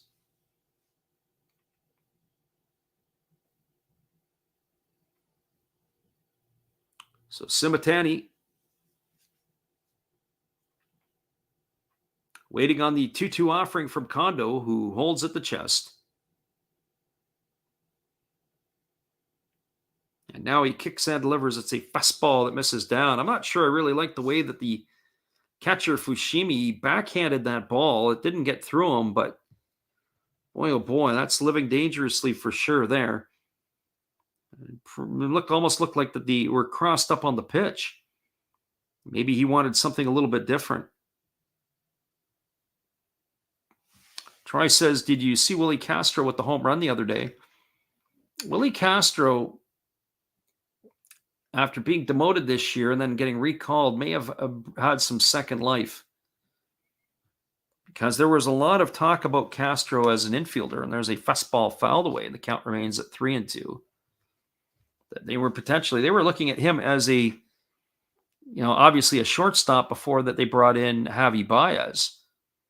They thought he was going to get to the big leagues and he was going to be able to play. And it was the trade that sent Leonis Martin at the time to the Cleveland Indians, and that brought Willie Castro to the Tigers. There's a fastball swung on. This ball is belted into deep left field. It could be trouble. Back on the warning track is the left fielder, Fukuda, who makes the catch. And that is going to haul that one in. And that is going to do it. Simitani set it a long ride. He got the fans off of their seats. But that is going to be a long fly ball to the warning track for out number 3 here in the 7th inning. There was no runs. There was 1 hit. There was no errors and 1 runner left aboard. We're moving to the bottom of we're now through the bottom of the 7th. We're moving to the top of the 8th inning. It's a 4-0 lead. Hang tight, everybody. We'll be back in just a moment.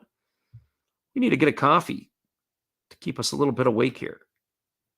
Hold tight.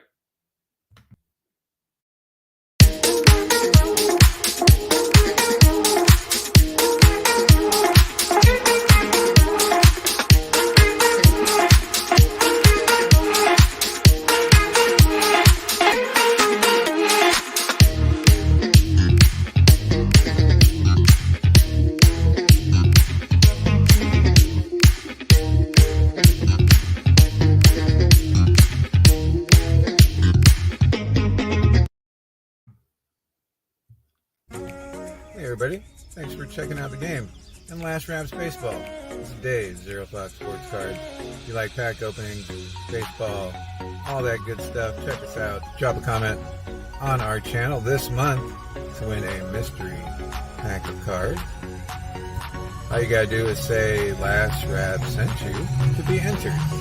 And we'll drop a video later on this month announcing the winner.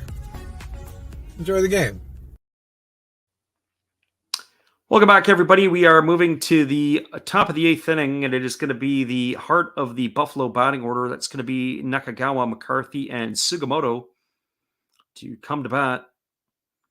And they are going to be facing the right-hander in for his second inning of work, and that is going to be Jose Takada. Takada came in and was effective in his first inning of work, as he was able to wiggle himself out of a bit of a jam. He had a single and a walk, but he was able to settle himself down. So he's going to be entrusted to come in and have to give him another inning of work here. So Nakagawa steps to the plate. He is 1 for 2 tonight. He's got a single and an RBI. He has also walked and scored a run. And check that, he's got 2 singles, an RBI. And he has also scored a run. And there he takes a first pitch breaking ball for a called strike. The count is 0-1. Troy says he confused the Castros as he has confused Harold with Willie. There's a breaking ball that misses outside. The count is 1-1. I can say this about Harold Castro is that he doesn't walk very much. His batting average and on-base percentage are pretty close to being the same. There's a breaking ball that misses inside. The count is now 2-1 to Nakagawa. So 2 balls and 1 strike. Holding at the belt is the right-hander who kicks and fires. It's a fastball swung on. This ball is lifted into right center field. It's going to get down in front of Tatsumi. And the base runner Nakagawa is aboard with a leadoff single. And that is going to bring up the designated hitter, Joe McCarthy. So McCarthy having himself a nice ball game here tonight in his second NPB game. He is 2 for 3. He's got a couple of singles. He's scored a run. He's now 2 for 7 in his early campaign here in the NPB. For whatever reason, this game just seems like it's dragging on tonight. I don't know if that's because it's a Saturday game. Maybe they got to get a little bit extra revenue.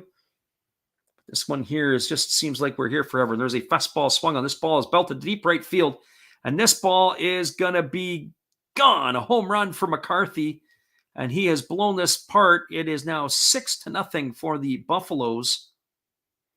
That is McCarthy. A lot of firsts for him tonight. His first hit, his first home run, his first RBI, or RBIs in this case. And it is now a 6-0 Buffaloes lead, and it was not the way that I would have seen the 6-0 lead occur.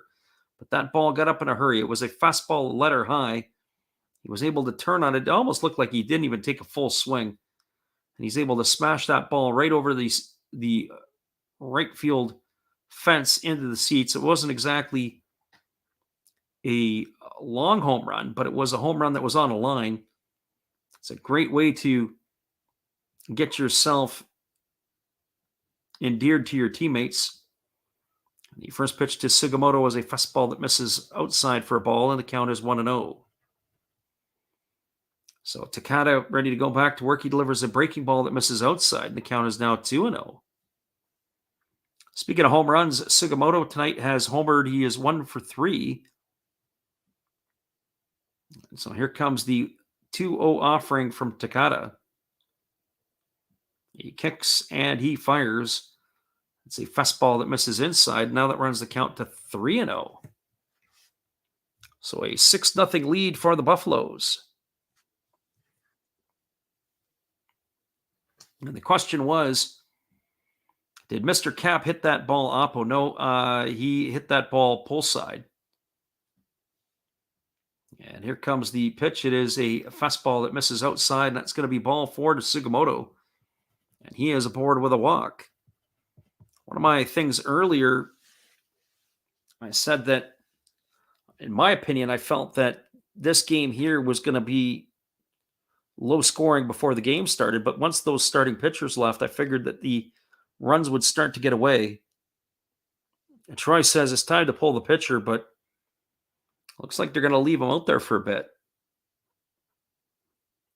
And it looks like we got a pinch runner at first base for Sugimoto. We'll get you the number on this guy. Looks like it is Shunta Goto. So Shunta Goto into the game. He'll probably go in and replace Sugimoto in right field.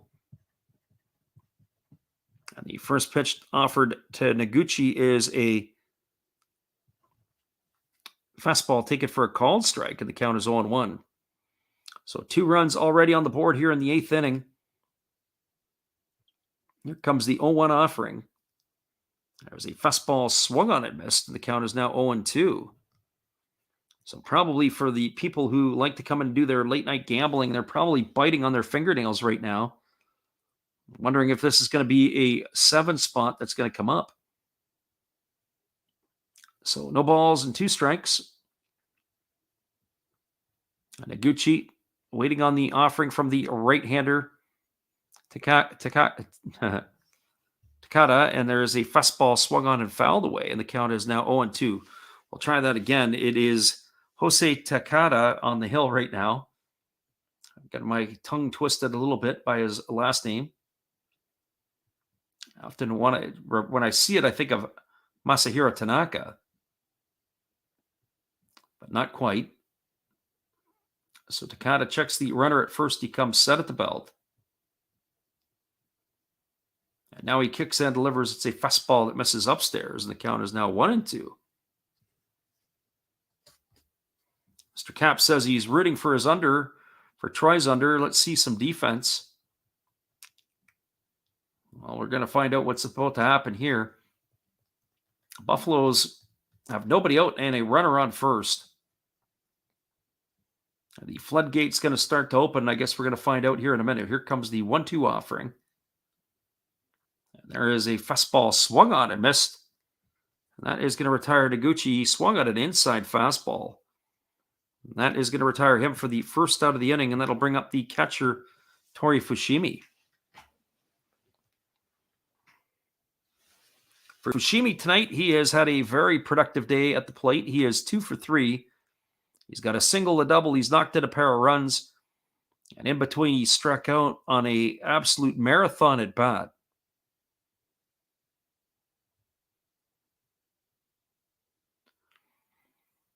So our friend Vivid Life is back in the house. He says he needs the Hawks to score right about now. Yeah, I'm not sure what happens over there. It's 2-2, I think, the last I saw. There's a fastball that misses upstairs. The count is 1-0 to Fushimi. And we checked the scores earlier on. The Chinichi Dragons got a consolation run in the top of the 8th inning. Looks like the Murray Giants are going to have to try to find a way to score a run, but the Tigers are still batting in their half of the 8th. And there's a fastball swung on. This ball is belted into left field. Moving in on it is Nishikawa. He makes the catch. And Fushimi is retired for out number 2. He hit that ball right on the screws. Right to the left fielder, and that is going to bring up the center fielder, Kodai Sano.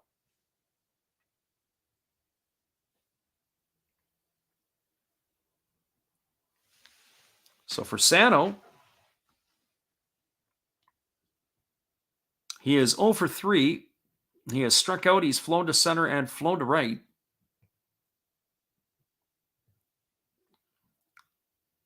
So Takada, he comes set at the belt. And now he kicks and delivers. It's a fastball that misses down and away, and the count is 1-0. So 1 ball and no strikes to Sano.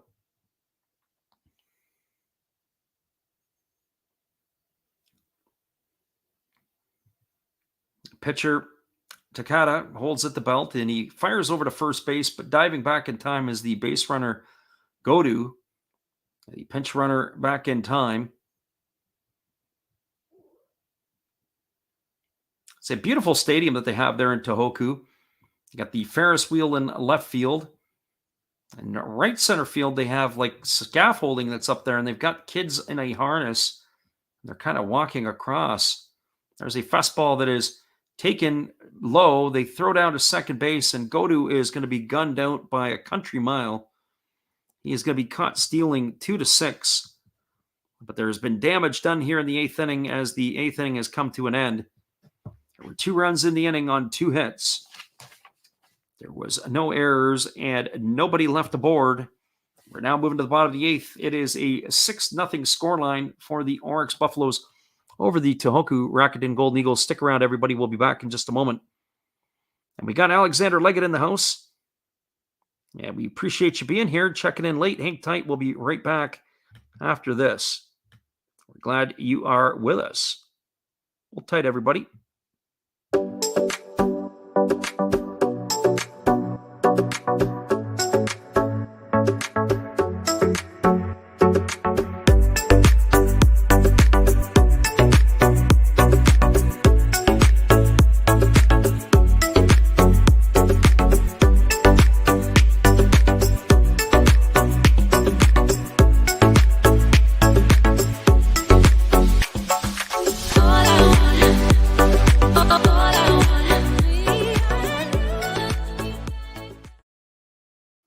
Welcome back, everybody. We're moving to the bottom of the 8th inning, and our friend Alexander Leggett's in the house. He said he had to spend some time with his new gal pal. Well, we'll find out how much time he's going to spend with her. If she can name the Washington National batting order, then I'm sure that you're going to be spending a lot more time with her. And if she can't name the Washington National batting order, then it becomes a question of what are you investing in? And hopefully she knows something about something. So that is the key thing. We've got ourselves the 8th inning coming up here as it is the bottom half. It'll be the top of the order coming up for the Eagles. It'll be Tatsumi Nishikawa and Marmaleos to get things going. As we said, it's a beautiful day in Tohoku, except it is windy. The sun is starting to go away as it's starting to become a little bit more overcast. Alexander is getting a good chuckle out of that one. That's when you know if they're the right one. And so now we have another relief pitcher on for the Buffaloes. This is going to be the fourth pitcher used tonight. This is going to be Yuta Karaki. So Yuta Karaki coming in. And he is taking over here. They also have a substitution at first base. And we're trying to pick up the subs as we can go along here. It looks like it's Tetsuya Yamashi. I'm not sure where he's going to fit in the batting order, so we'll see that when he comes around. The first pitch is a fastball, take it for a called strike. The count is 0-1 to Tatsumi. Alexander Leggett says she's never been to a ball game. Should I be worried? I would always be concerned. There's a breaking ball that misses for a ball, and the count is 1-1. But I would say if she enjoys your company and wants to go, then she'll start to like baseball in a hurry. It's usually the way it kind of works. There's a breaking ball that misses up and away. The count is 2-1. I know my mom was a hockey gal, and she obviously had interest in my dad. My dad liked his ball. So she suddenly, all of a sudden, started to like baseball. There's a breaking ball that misses outside, and the count is 3-1, but that's many moons ago. So 3 balls and 1 strike. Tatsumi looking to try to get on board for the second time today. Here comes the offering. It is a fastball that misses up and away. That is going to be ball 4 at a leadoff walk. So Kuroki has given that one up there. Mr. Cap says even better because you're going to have to do a lot of explaining during the game. Yeah, that could either come in good or bad. I remember one time when I was walking off the practice field and was coaching at the college level, and there was a really good looking gal who was wanting to play catch with her boyfriend, and it was a date, it looked like, and the boyfriend was wanting to give instructions on how to throw the ball. And I was watching him throw.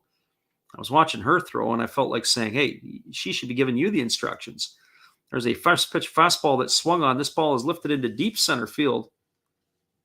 This ball is going to be caught at the warning track. Nishikawa sent it a long way, but he is going to be retired for out number 1.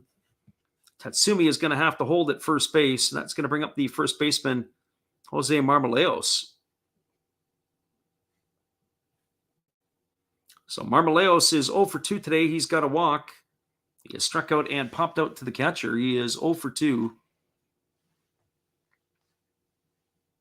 So he steps on now, ready to get the first offering from the right-hander Kuroki. And there is a fastball that is swung on and fouled away, and the count is quickly 0-1. Just as a reminder, we are going to be on for the interleague play starting on Tuesday. No game tomorrow night for us. We'll be off explaining baseball to myself tomorrow night, it looks like. So Yuta Kuroki is the pitcher here, as we said. And he delivers a breaking ball that misses down. Good block by the catcher. It's going to keep the count at 1-1.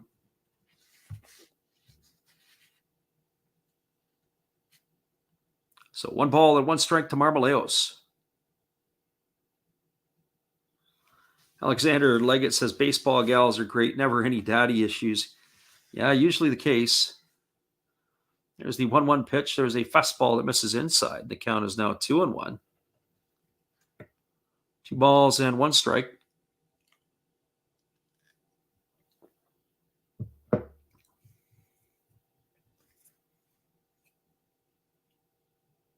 And here comes the 2-1. It's a fastball taken at the knees for a called strike, and the count is 2-2. Obviously, baseball being a cerebral game, you're going to have to make sure that you got to be smart. You got to be clever. You have to be into the game, paying attention. A lot of people don't always appreciate that. Here's the 2-2 pitch, and that's a split finger pitch, swung on and missed. Marmoleos goes down on strikes for out number 2. And that is going to bring up the right fielder, Hiroki Shimochi. Alexander Leggett says this game looks like it's already done. Pretty sad. Yeah, I had the Buffaloes to win. If you check our community page today, I gave my predictions on who I think was going to win the games around the NPB. And starting right now, yeah, we're doing pretty good. Except for that Hokkaido Nippon Hamfighter game. We didn't see that coming. There's a first pitch breaking ball delivered to Shimochi that misses outside, and the count is 1-0. The Hiroshima Carp game is also a final. We did get that one right. So right now we are 1 for 1. The game hanging in the balance is Chiba and Fukuoka. So there's a possibility that we might end up getting at least 4 wins tonight. I know that Yomiuri Giant Hanshin Tiger game, the Giants are getting shut out in the top of the 9th. They do have a runner on. You've now got 2 runners on with nobody out. So we may have a chance to flip the table on that one. We'll have to wait and see where that ends up. Especially the Tigers. They've not been playing well this year. So they may not be able to hold that lead. So 2 balls and no strikes to Shimochi. And here comes the pitch. It's a fastball that misses outside. And the count is now 3-0. This is exactly what the Buffaloes don't want. They do not want to put 2 runners aboard here because it's going to give the opportunity to cut some runs down here, especially when you've got Hideto Asamura stepping up next. So here's the 3-0 pitch to Shimochi. There's a fastball, take it for a called strike, and the count is now 3-1. So 3 balls and 1 strike. Tri says the Eagles are dead. Yeah, that 8-game win streak turned into a 4-game losing streak in a hurry, and now they've just been treading water the last little bit. There's a fastball swung on. This ball has popped up into left center field. Moving over underneath it is the center fielder, Sano. He's going to make the grab, and that is going to do it here in the 8th inning. We're down to the final innings for both of these teams. There was no runs, no hits, no errors, and nobody left the board. We are now through 8 complete innings. It is a 6-0 lead for the Orix Buffaloes. We'll be back here in just a couple moments, everybody. Hang tight. We'll be right back. But the call of the 9th inning, it looks like we have an Eagles pitching change finally, as the Eagles are going to try to see if they can keep them in check for one more inning. Hold tight. We'll be right back.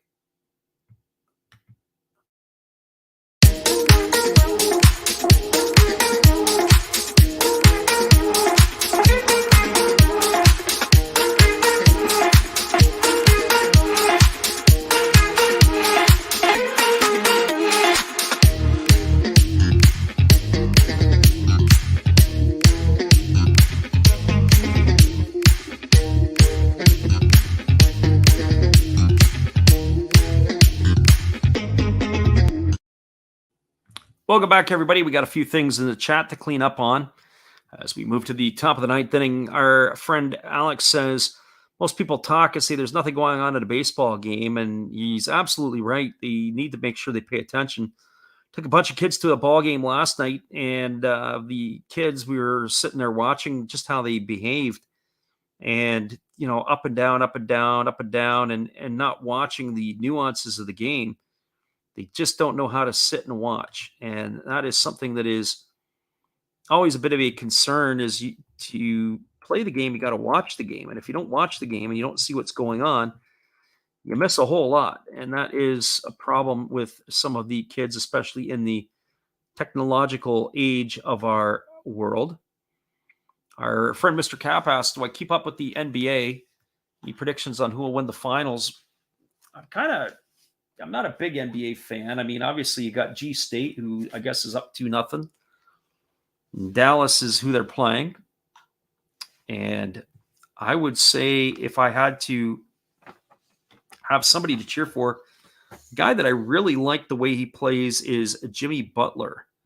And I think this has got to be the time that he's going to have to take the Heat to a championship and win it, or his days are done.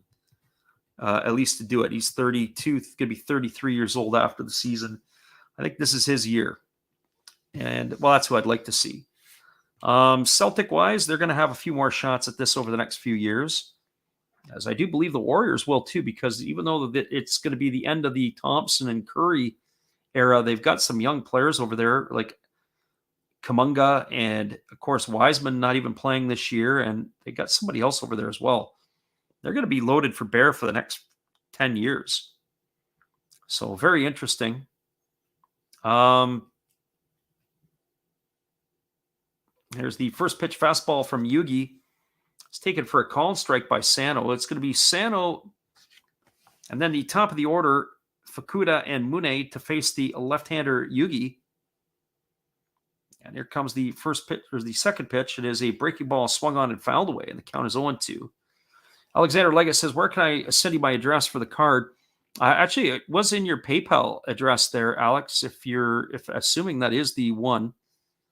I did see it in the PayPal when it came in. And so we appreciate that. Brady House. I think it was Brady House. And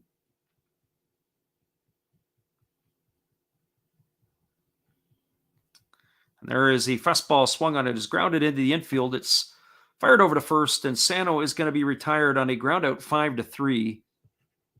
So ground out 5-3 for out number 1. That's going to bring up Shuhei Fukuda. So, yeah, that's how I would probably approach it. I'm just, I'm not a huge NBA fan these days. And I say that because, obviously, being a Detroit Piston fan, there's not too much to watch. And I know they got some young talent over there, but it's still, they might as well be about 3 drafts away. There's a fastball taken for a called strike, and the count is 0-1 to Fukuda. Yugi ready to go back to work. He delivers. It's a fastball that misses down and away, and the count is 1-1.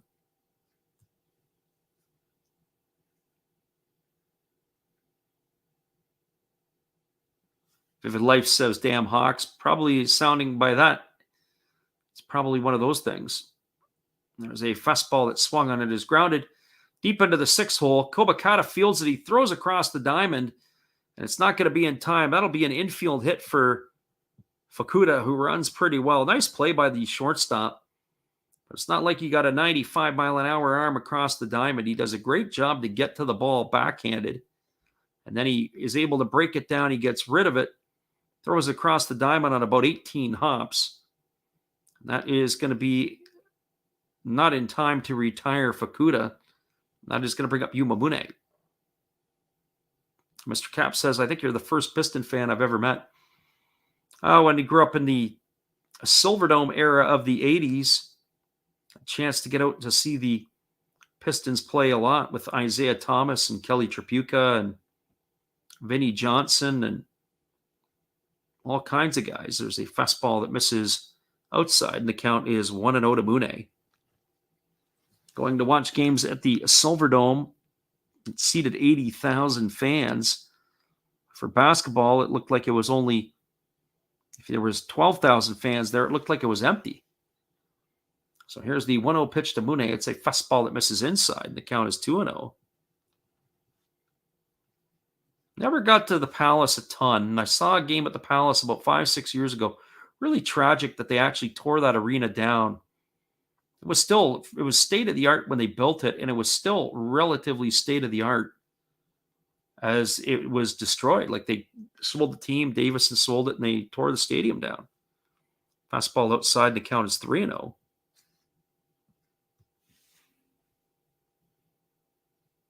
Vivid Life says that the Pistons are going to be a pretty good team. Yeah, they will be. There is a fastball that misses upstairs. The count runs to ball 4, and that's going to give Mune a walk. They got runners on first and second now, do the Buffaloes with 1 out.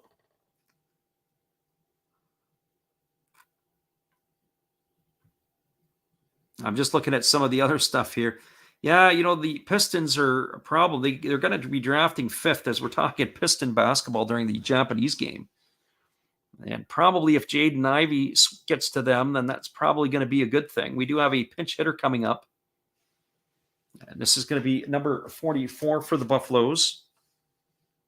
And this is going to be Yuma Tongu. So Tongu into pinch hit with 2 on and 1 out. That's what happens when you got a 6-0 scoreline. You start talking Detroit Pistons basketball. The first pitch to Tongu is a ball taken for a ball one. So 1 ball and no strikes to Tongu. At least we're not talking about cotton candy. And here's the 1-0 pitch. It's a fastball that misses upstairs, and the count is now 2-0. Troy says that Jordan Ivey could be taken by the Kings. There's word on the street that Ivey could slip to the Pistons at 5 because the Kings seem to want that Sharp from Kentucky. Shaden Sharp, which would be all the good for us. There's a fastball swung on. This ball is lifted foul. It's going to reach the seats down the right field line, and the count's going to go to 2-1. Vivid Life is also pounding his fist for Grant. Grant's not going to be around much longer. Grant will be there, and he will be a trade piece for somebody at the deadline. I guarantee it. He's in the 3rd year of his contract, and the Pistons can get a return for him and an expiring contract. There's a fastball that misses outside, and the count is now 2-2. So 2 balls and 2 strikes. Now, calling basketball games would actually be fun. I wouldn't do it on this channel. I'd actually create a different channel to call basketball games if I could. I think that would be a lot of fun. Except for the last 2 minutes, which would take an hour to play.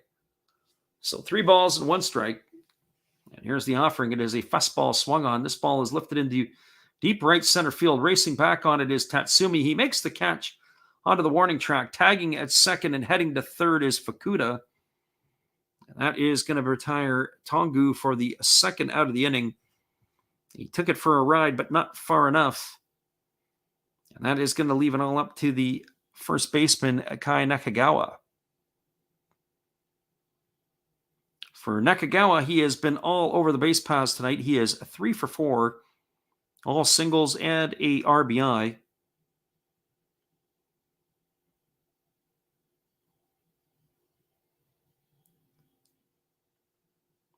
So runners at the corners. It looks like we have another pinch hitter here. So Nakagawa, your reward for 3 hits is you're being pinch hit for. And there's a grounder to short. It's fielded by Kobakata. He throws to first. It's going to go down as a ground out, 6-3. And that is going to do it for out number 3. And we'll get you who that pinch hitter was if we can get it done here before we go to break. But we may not be able to get that one done. It looks like it could have been. Nope. We would have said Nakagawa. We're going to have to get you that when we return. There was no runs. There was 1 hit. There was no errors and 2 left the board. We're moving to the bottom of the 9th inning. It's a 6-0 game for the Buffaloes. Hang tight, everybody. We'll be back here in just a couple moments. We're glad you guys can be with us. Got the bottom of the 9th coming up. Then we'll bring it home with the out-of-town scoreboard look, and then we'll call it a night. But 3 more outs to go. Here is our friend Steve Rademacher.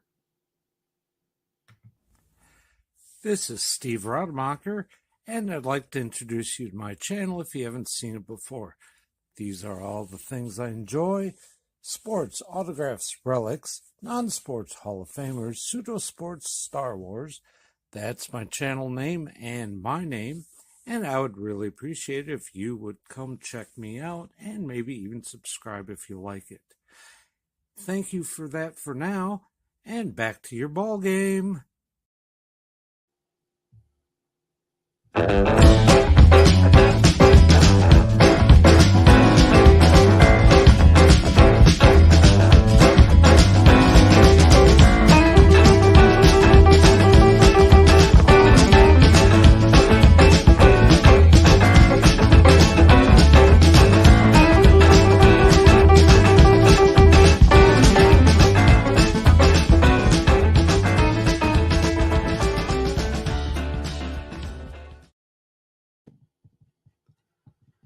Welcome back, everybody. We have a pitching change. It's going to be Ryoga Tomiyama coming in. He is going to be the 5th pitcher used tonight by the Orix Buffaloes.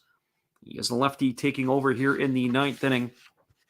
So we're going to see how this one is going to play out here to end it. He's got a 6-0 lead to work with There's going to be Asamura, Suzuki, and Kobakata scheduled to come to the bat here in the 9th inning. We'll see what he has to offer. We do appreciate everybody who has popped in tonight. Once again, we are going to be back on the airwaves on Tuesday at 2 in the morning or 5 o'clock Eastern time. So if you want to get up early and listen, we'll be calling the interleague games, and we're looking forward to that. Mr. Cap is going to be outside trying to fend off those mosquitoes. So here comes the first pitch to Asamura. It's a fastball swung on. This is lifted into deep right center field. Way back onto the warning track is the center fielder, Sano, and he's going to make the catch right up against the wall. Asamura sent it a long way, but it is a long out for out number 1. Alexander Leggett says 2 a.m. Good Lord. Well, you can get up at 5, Alexander, and you can join us. We're going to do the interleague play over the course of about 3 weeks. So we're going to be working the midnight shift.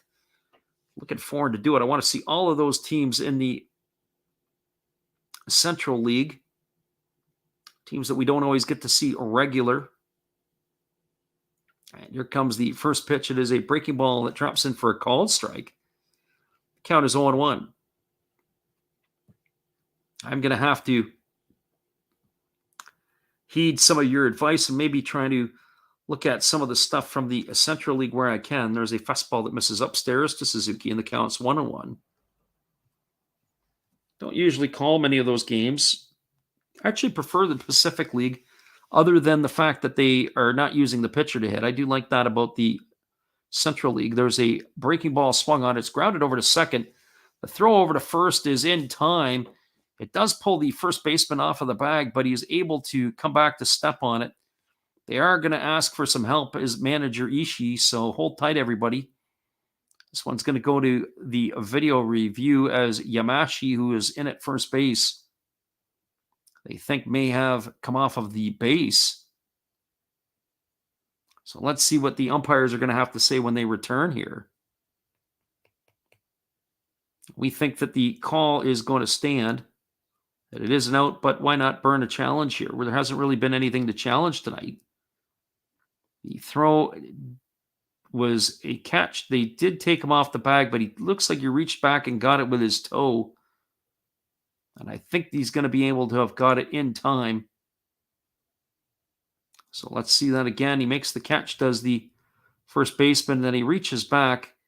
I think he's going to make that play. And if I'm the umpires, they're going to call him out because they want to go home because the Eagles don't look like they're coming back. I think the first base umpire made the right call, but we're going to find out here in a minute.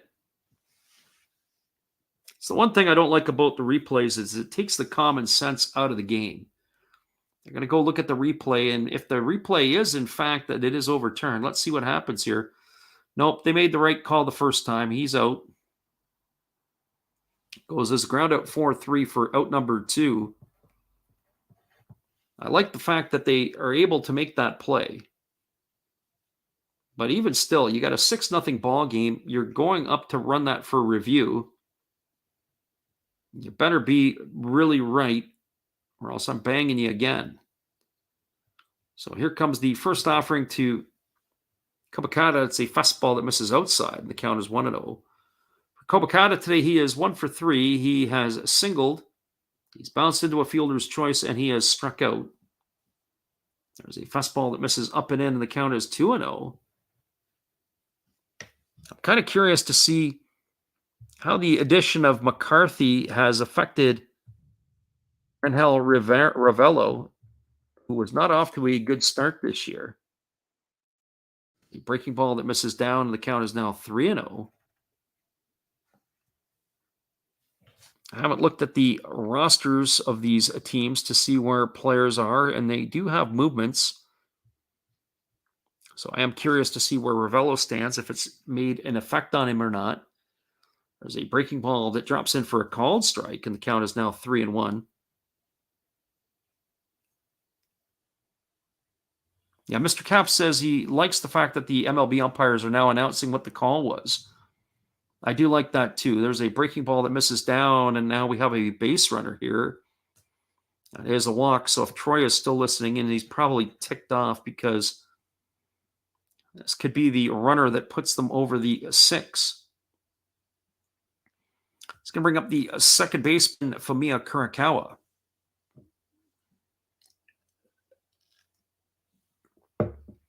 Just to add to this, Mr. Cap, is that the Japanese also will announce what the play was, or potentially what the play was. And they don't do that all the time. If they have to make some special explanation, they'll get on the phone and let everybody know there's a breaking ball that misses down, and the count is 1-0. So 1 ball and no strikes. The Eagles are fighting right to the death here. We've got the 8-hole hitter, Kurakawa, at the plate. Here's the 1-0 offering. It's a breaking ball that misses inside. The count is now 2-0. Yeah, Troy says walks are always his Achilles heel. If it wasn't for walks, he'd be a millionaire by now. Yeah, probably right. You can't defend a walk. I know you can't defend a home run either, but at least it's earned by the offensive team. There's a fastball that misses outside, and you may have another walk on your hand brewing here. It's 3 balls and no strikes to Kurakawa. One would think we may even see a pinch hitter for Simatani next time. He's done absolutely nothing tonight. He's probably been the most anemic hitter in the Eagles order. So here's the 3-0 pitch, and there's a fastball that misses in, and now he's walked 2 hitters. So Tomiyama is getting himself into some trouble here with 2 out in the 9th. That is going to bring up Jinjiro Simatani. And it's also going to bring a visit to the mound from his catcher. I have a word with his pitcher here. We're getting other finals from around the NPB. The Occult Swallows shoved 5 runs on the board to win that game 9-2. The Murray Giants tried to come back, but they didn't have enough. They lost 2-1 to the Hanshin Tigers, and Hiroshima 10-1 winners over Chinichi. That game is still going on in Fukuoka, and the Marines have done some damage there. So it looks like I'm going to have a 3-3 day. I'm going to be 500 with my picks after today. There's a first pitch breaking ball that misses down, and the count is 1-0. So of the last 10 pitches, 9 of them have gone for balls. Here's the pitch to Simatani. And there is a fastball swung on. This ball is grounded to short. It's fielded neatly by the shortstop, Neguchi. He throws to first. Simatani completes a pitiful night at the plate with a ground out 6-3 for out number 3 here in the 9th inning. So for the Eagles, they strand 2. There were no runs, there was no hits, no errors, and 2 left the board. Your final score is 6-0 for the Buffaloes. Stick around, everybody. We'll give you the recap when we return the out-of-town scoreboard, and we'll call it a night after this. Hang tight, everybody. We'll be right back. Hello, guys. Thank you for joining Freddie here on his baseball game. And I'm Steve Rademacher, and my channel is really all about everybody, including all my international friends. We have such stuff as non-sport packs from Canada, the OP Cheese. We have the Greek Freak. We have money from around the world. We have lira. We have yen. We have francs. We have pounds. We have Deutschmarks. We have all kinds of cool stuff like that. We even have some cooler things like Japanese women wrestlers and OP-Chi baseball cards where I cannot read the back. We even have unopened material like the royal family, I know it's backwards, from London, England. Thank you for watching. Back to Freddie. Appreciate you, Steve. We're going to wrap this up tonight, and we're going to give you the out-of-town scoreboard first. First of all, in the Central League, 5 runs in the ninth inning by the Yakult Swallows put an end to any hopes that the Yokohama Dana Bay Stars would have in coming back. Final score was 9-2. 9-9-0 for the Swallows, 2-8-0 for the Bay Stars. Yuri Hara gets the win. He goes to 4-2. Kamachitani takes the loss. He goes to 2-4. For the Swallows tonight, Murakami hit his 13th homer. Shiomi hit his 5th. And Negioka hit his 2nd. A lot of damage done at the plate by the Swallows. The Amuri Giants rally in the 9th inning was not enough. They fall to the Hanshin Tigers 2-1.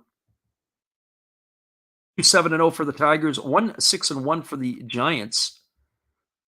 Matt Shoemaker takes the loss. He drops to 1-3. Aaron Wilkerson gets the win. He goes to 3-2. Iwazaki picks up his 6th save. There were no home runs in the ball game tonight. The damage came early and often for the Hiroshima Carp. They knock off the Chinichi Dragons 10-1. Masato Morishita gets the win. He goes to 4-1. Okano takes the loss. He is 1-2. Nishikawa hit his 5th homer for Hiroshima. Isamura hit his 1st. Final score 10-1 for the Carp. Over in the Pacific League, all the games are finals except for the one in Fukuoka, and we'll get to that one at the end. The Saitama Sibu Lions were shut out by the Hokkaido Nippon Ham Fighters 4-0. 4-10-1 for the Fighters, 0-2-1 for the Lions. It was Uesawa got the win for the Fighters. He goes to 3-4. Tsumi takes the loss for the Lions. He's 0-1. And the home run in the game was by Usami for the Fighters. That was his 3rd of the season. For the game here between the Orix Buffaloes and the Tohoku Rakuten Golden Eagles, it was 6-12-0 for the Buffaloes, 0-4-0 for the Golden Eagles. The win goes to Yoshinobu Yamamoto. He goes to 5-2 on the season. Really struggled tonight in his 5 innings of work. Not a typical performance from the right-hander. Hayakawa takes the loss. He goes to 3-2. Again, your final score, 6-0. And the only other game that is still underway, the Chibalote Marines are batting in the top of the ninth. They have a 4-2 lead on the Fukuoka SoftBank Hawks. 4-10-0 for Chiba, 2-9-0 for Fukuoka. That game is still happening in the top of the 9th inning. So again, your final score here was 6-0. Once again, a few reminders, everybody. And we appreciate you all for being here again. We are going to be on Tuesday night, 2 a.m. Pacific, 5 a.m. on the East Coast.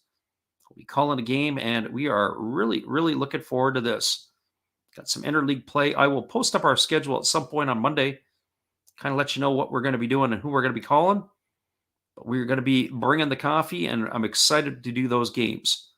So my friends that were in here tonight, Alexander Leggett, Mr. Cap, Troy, the living room. We had Vivid Life as always, and everybody else that was here that I possibly missed. We appreciate you guys and your support of our channel. And hopefully you guys will be able to catch us again later. Once again, everybody, it's been another Last Raps Baseball video production. We hope you all have a great night. We'll look forward to seeing you next week.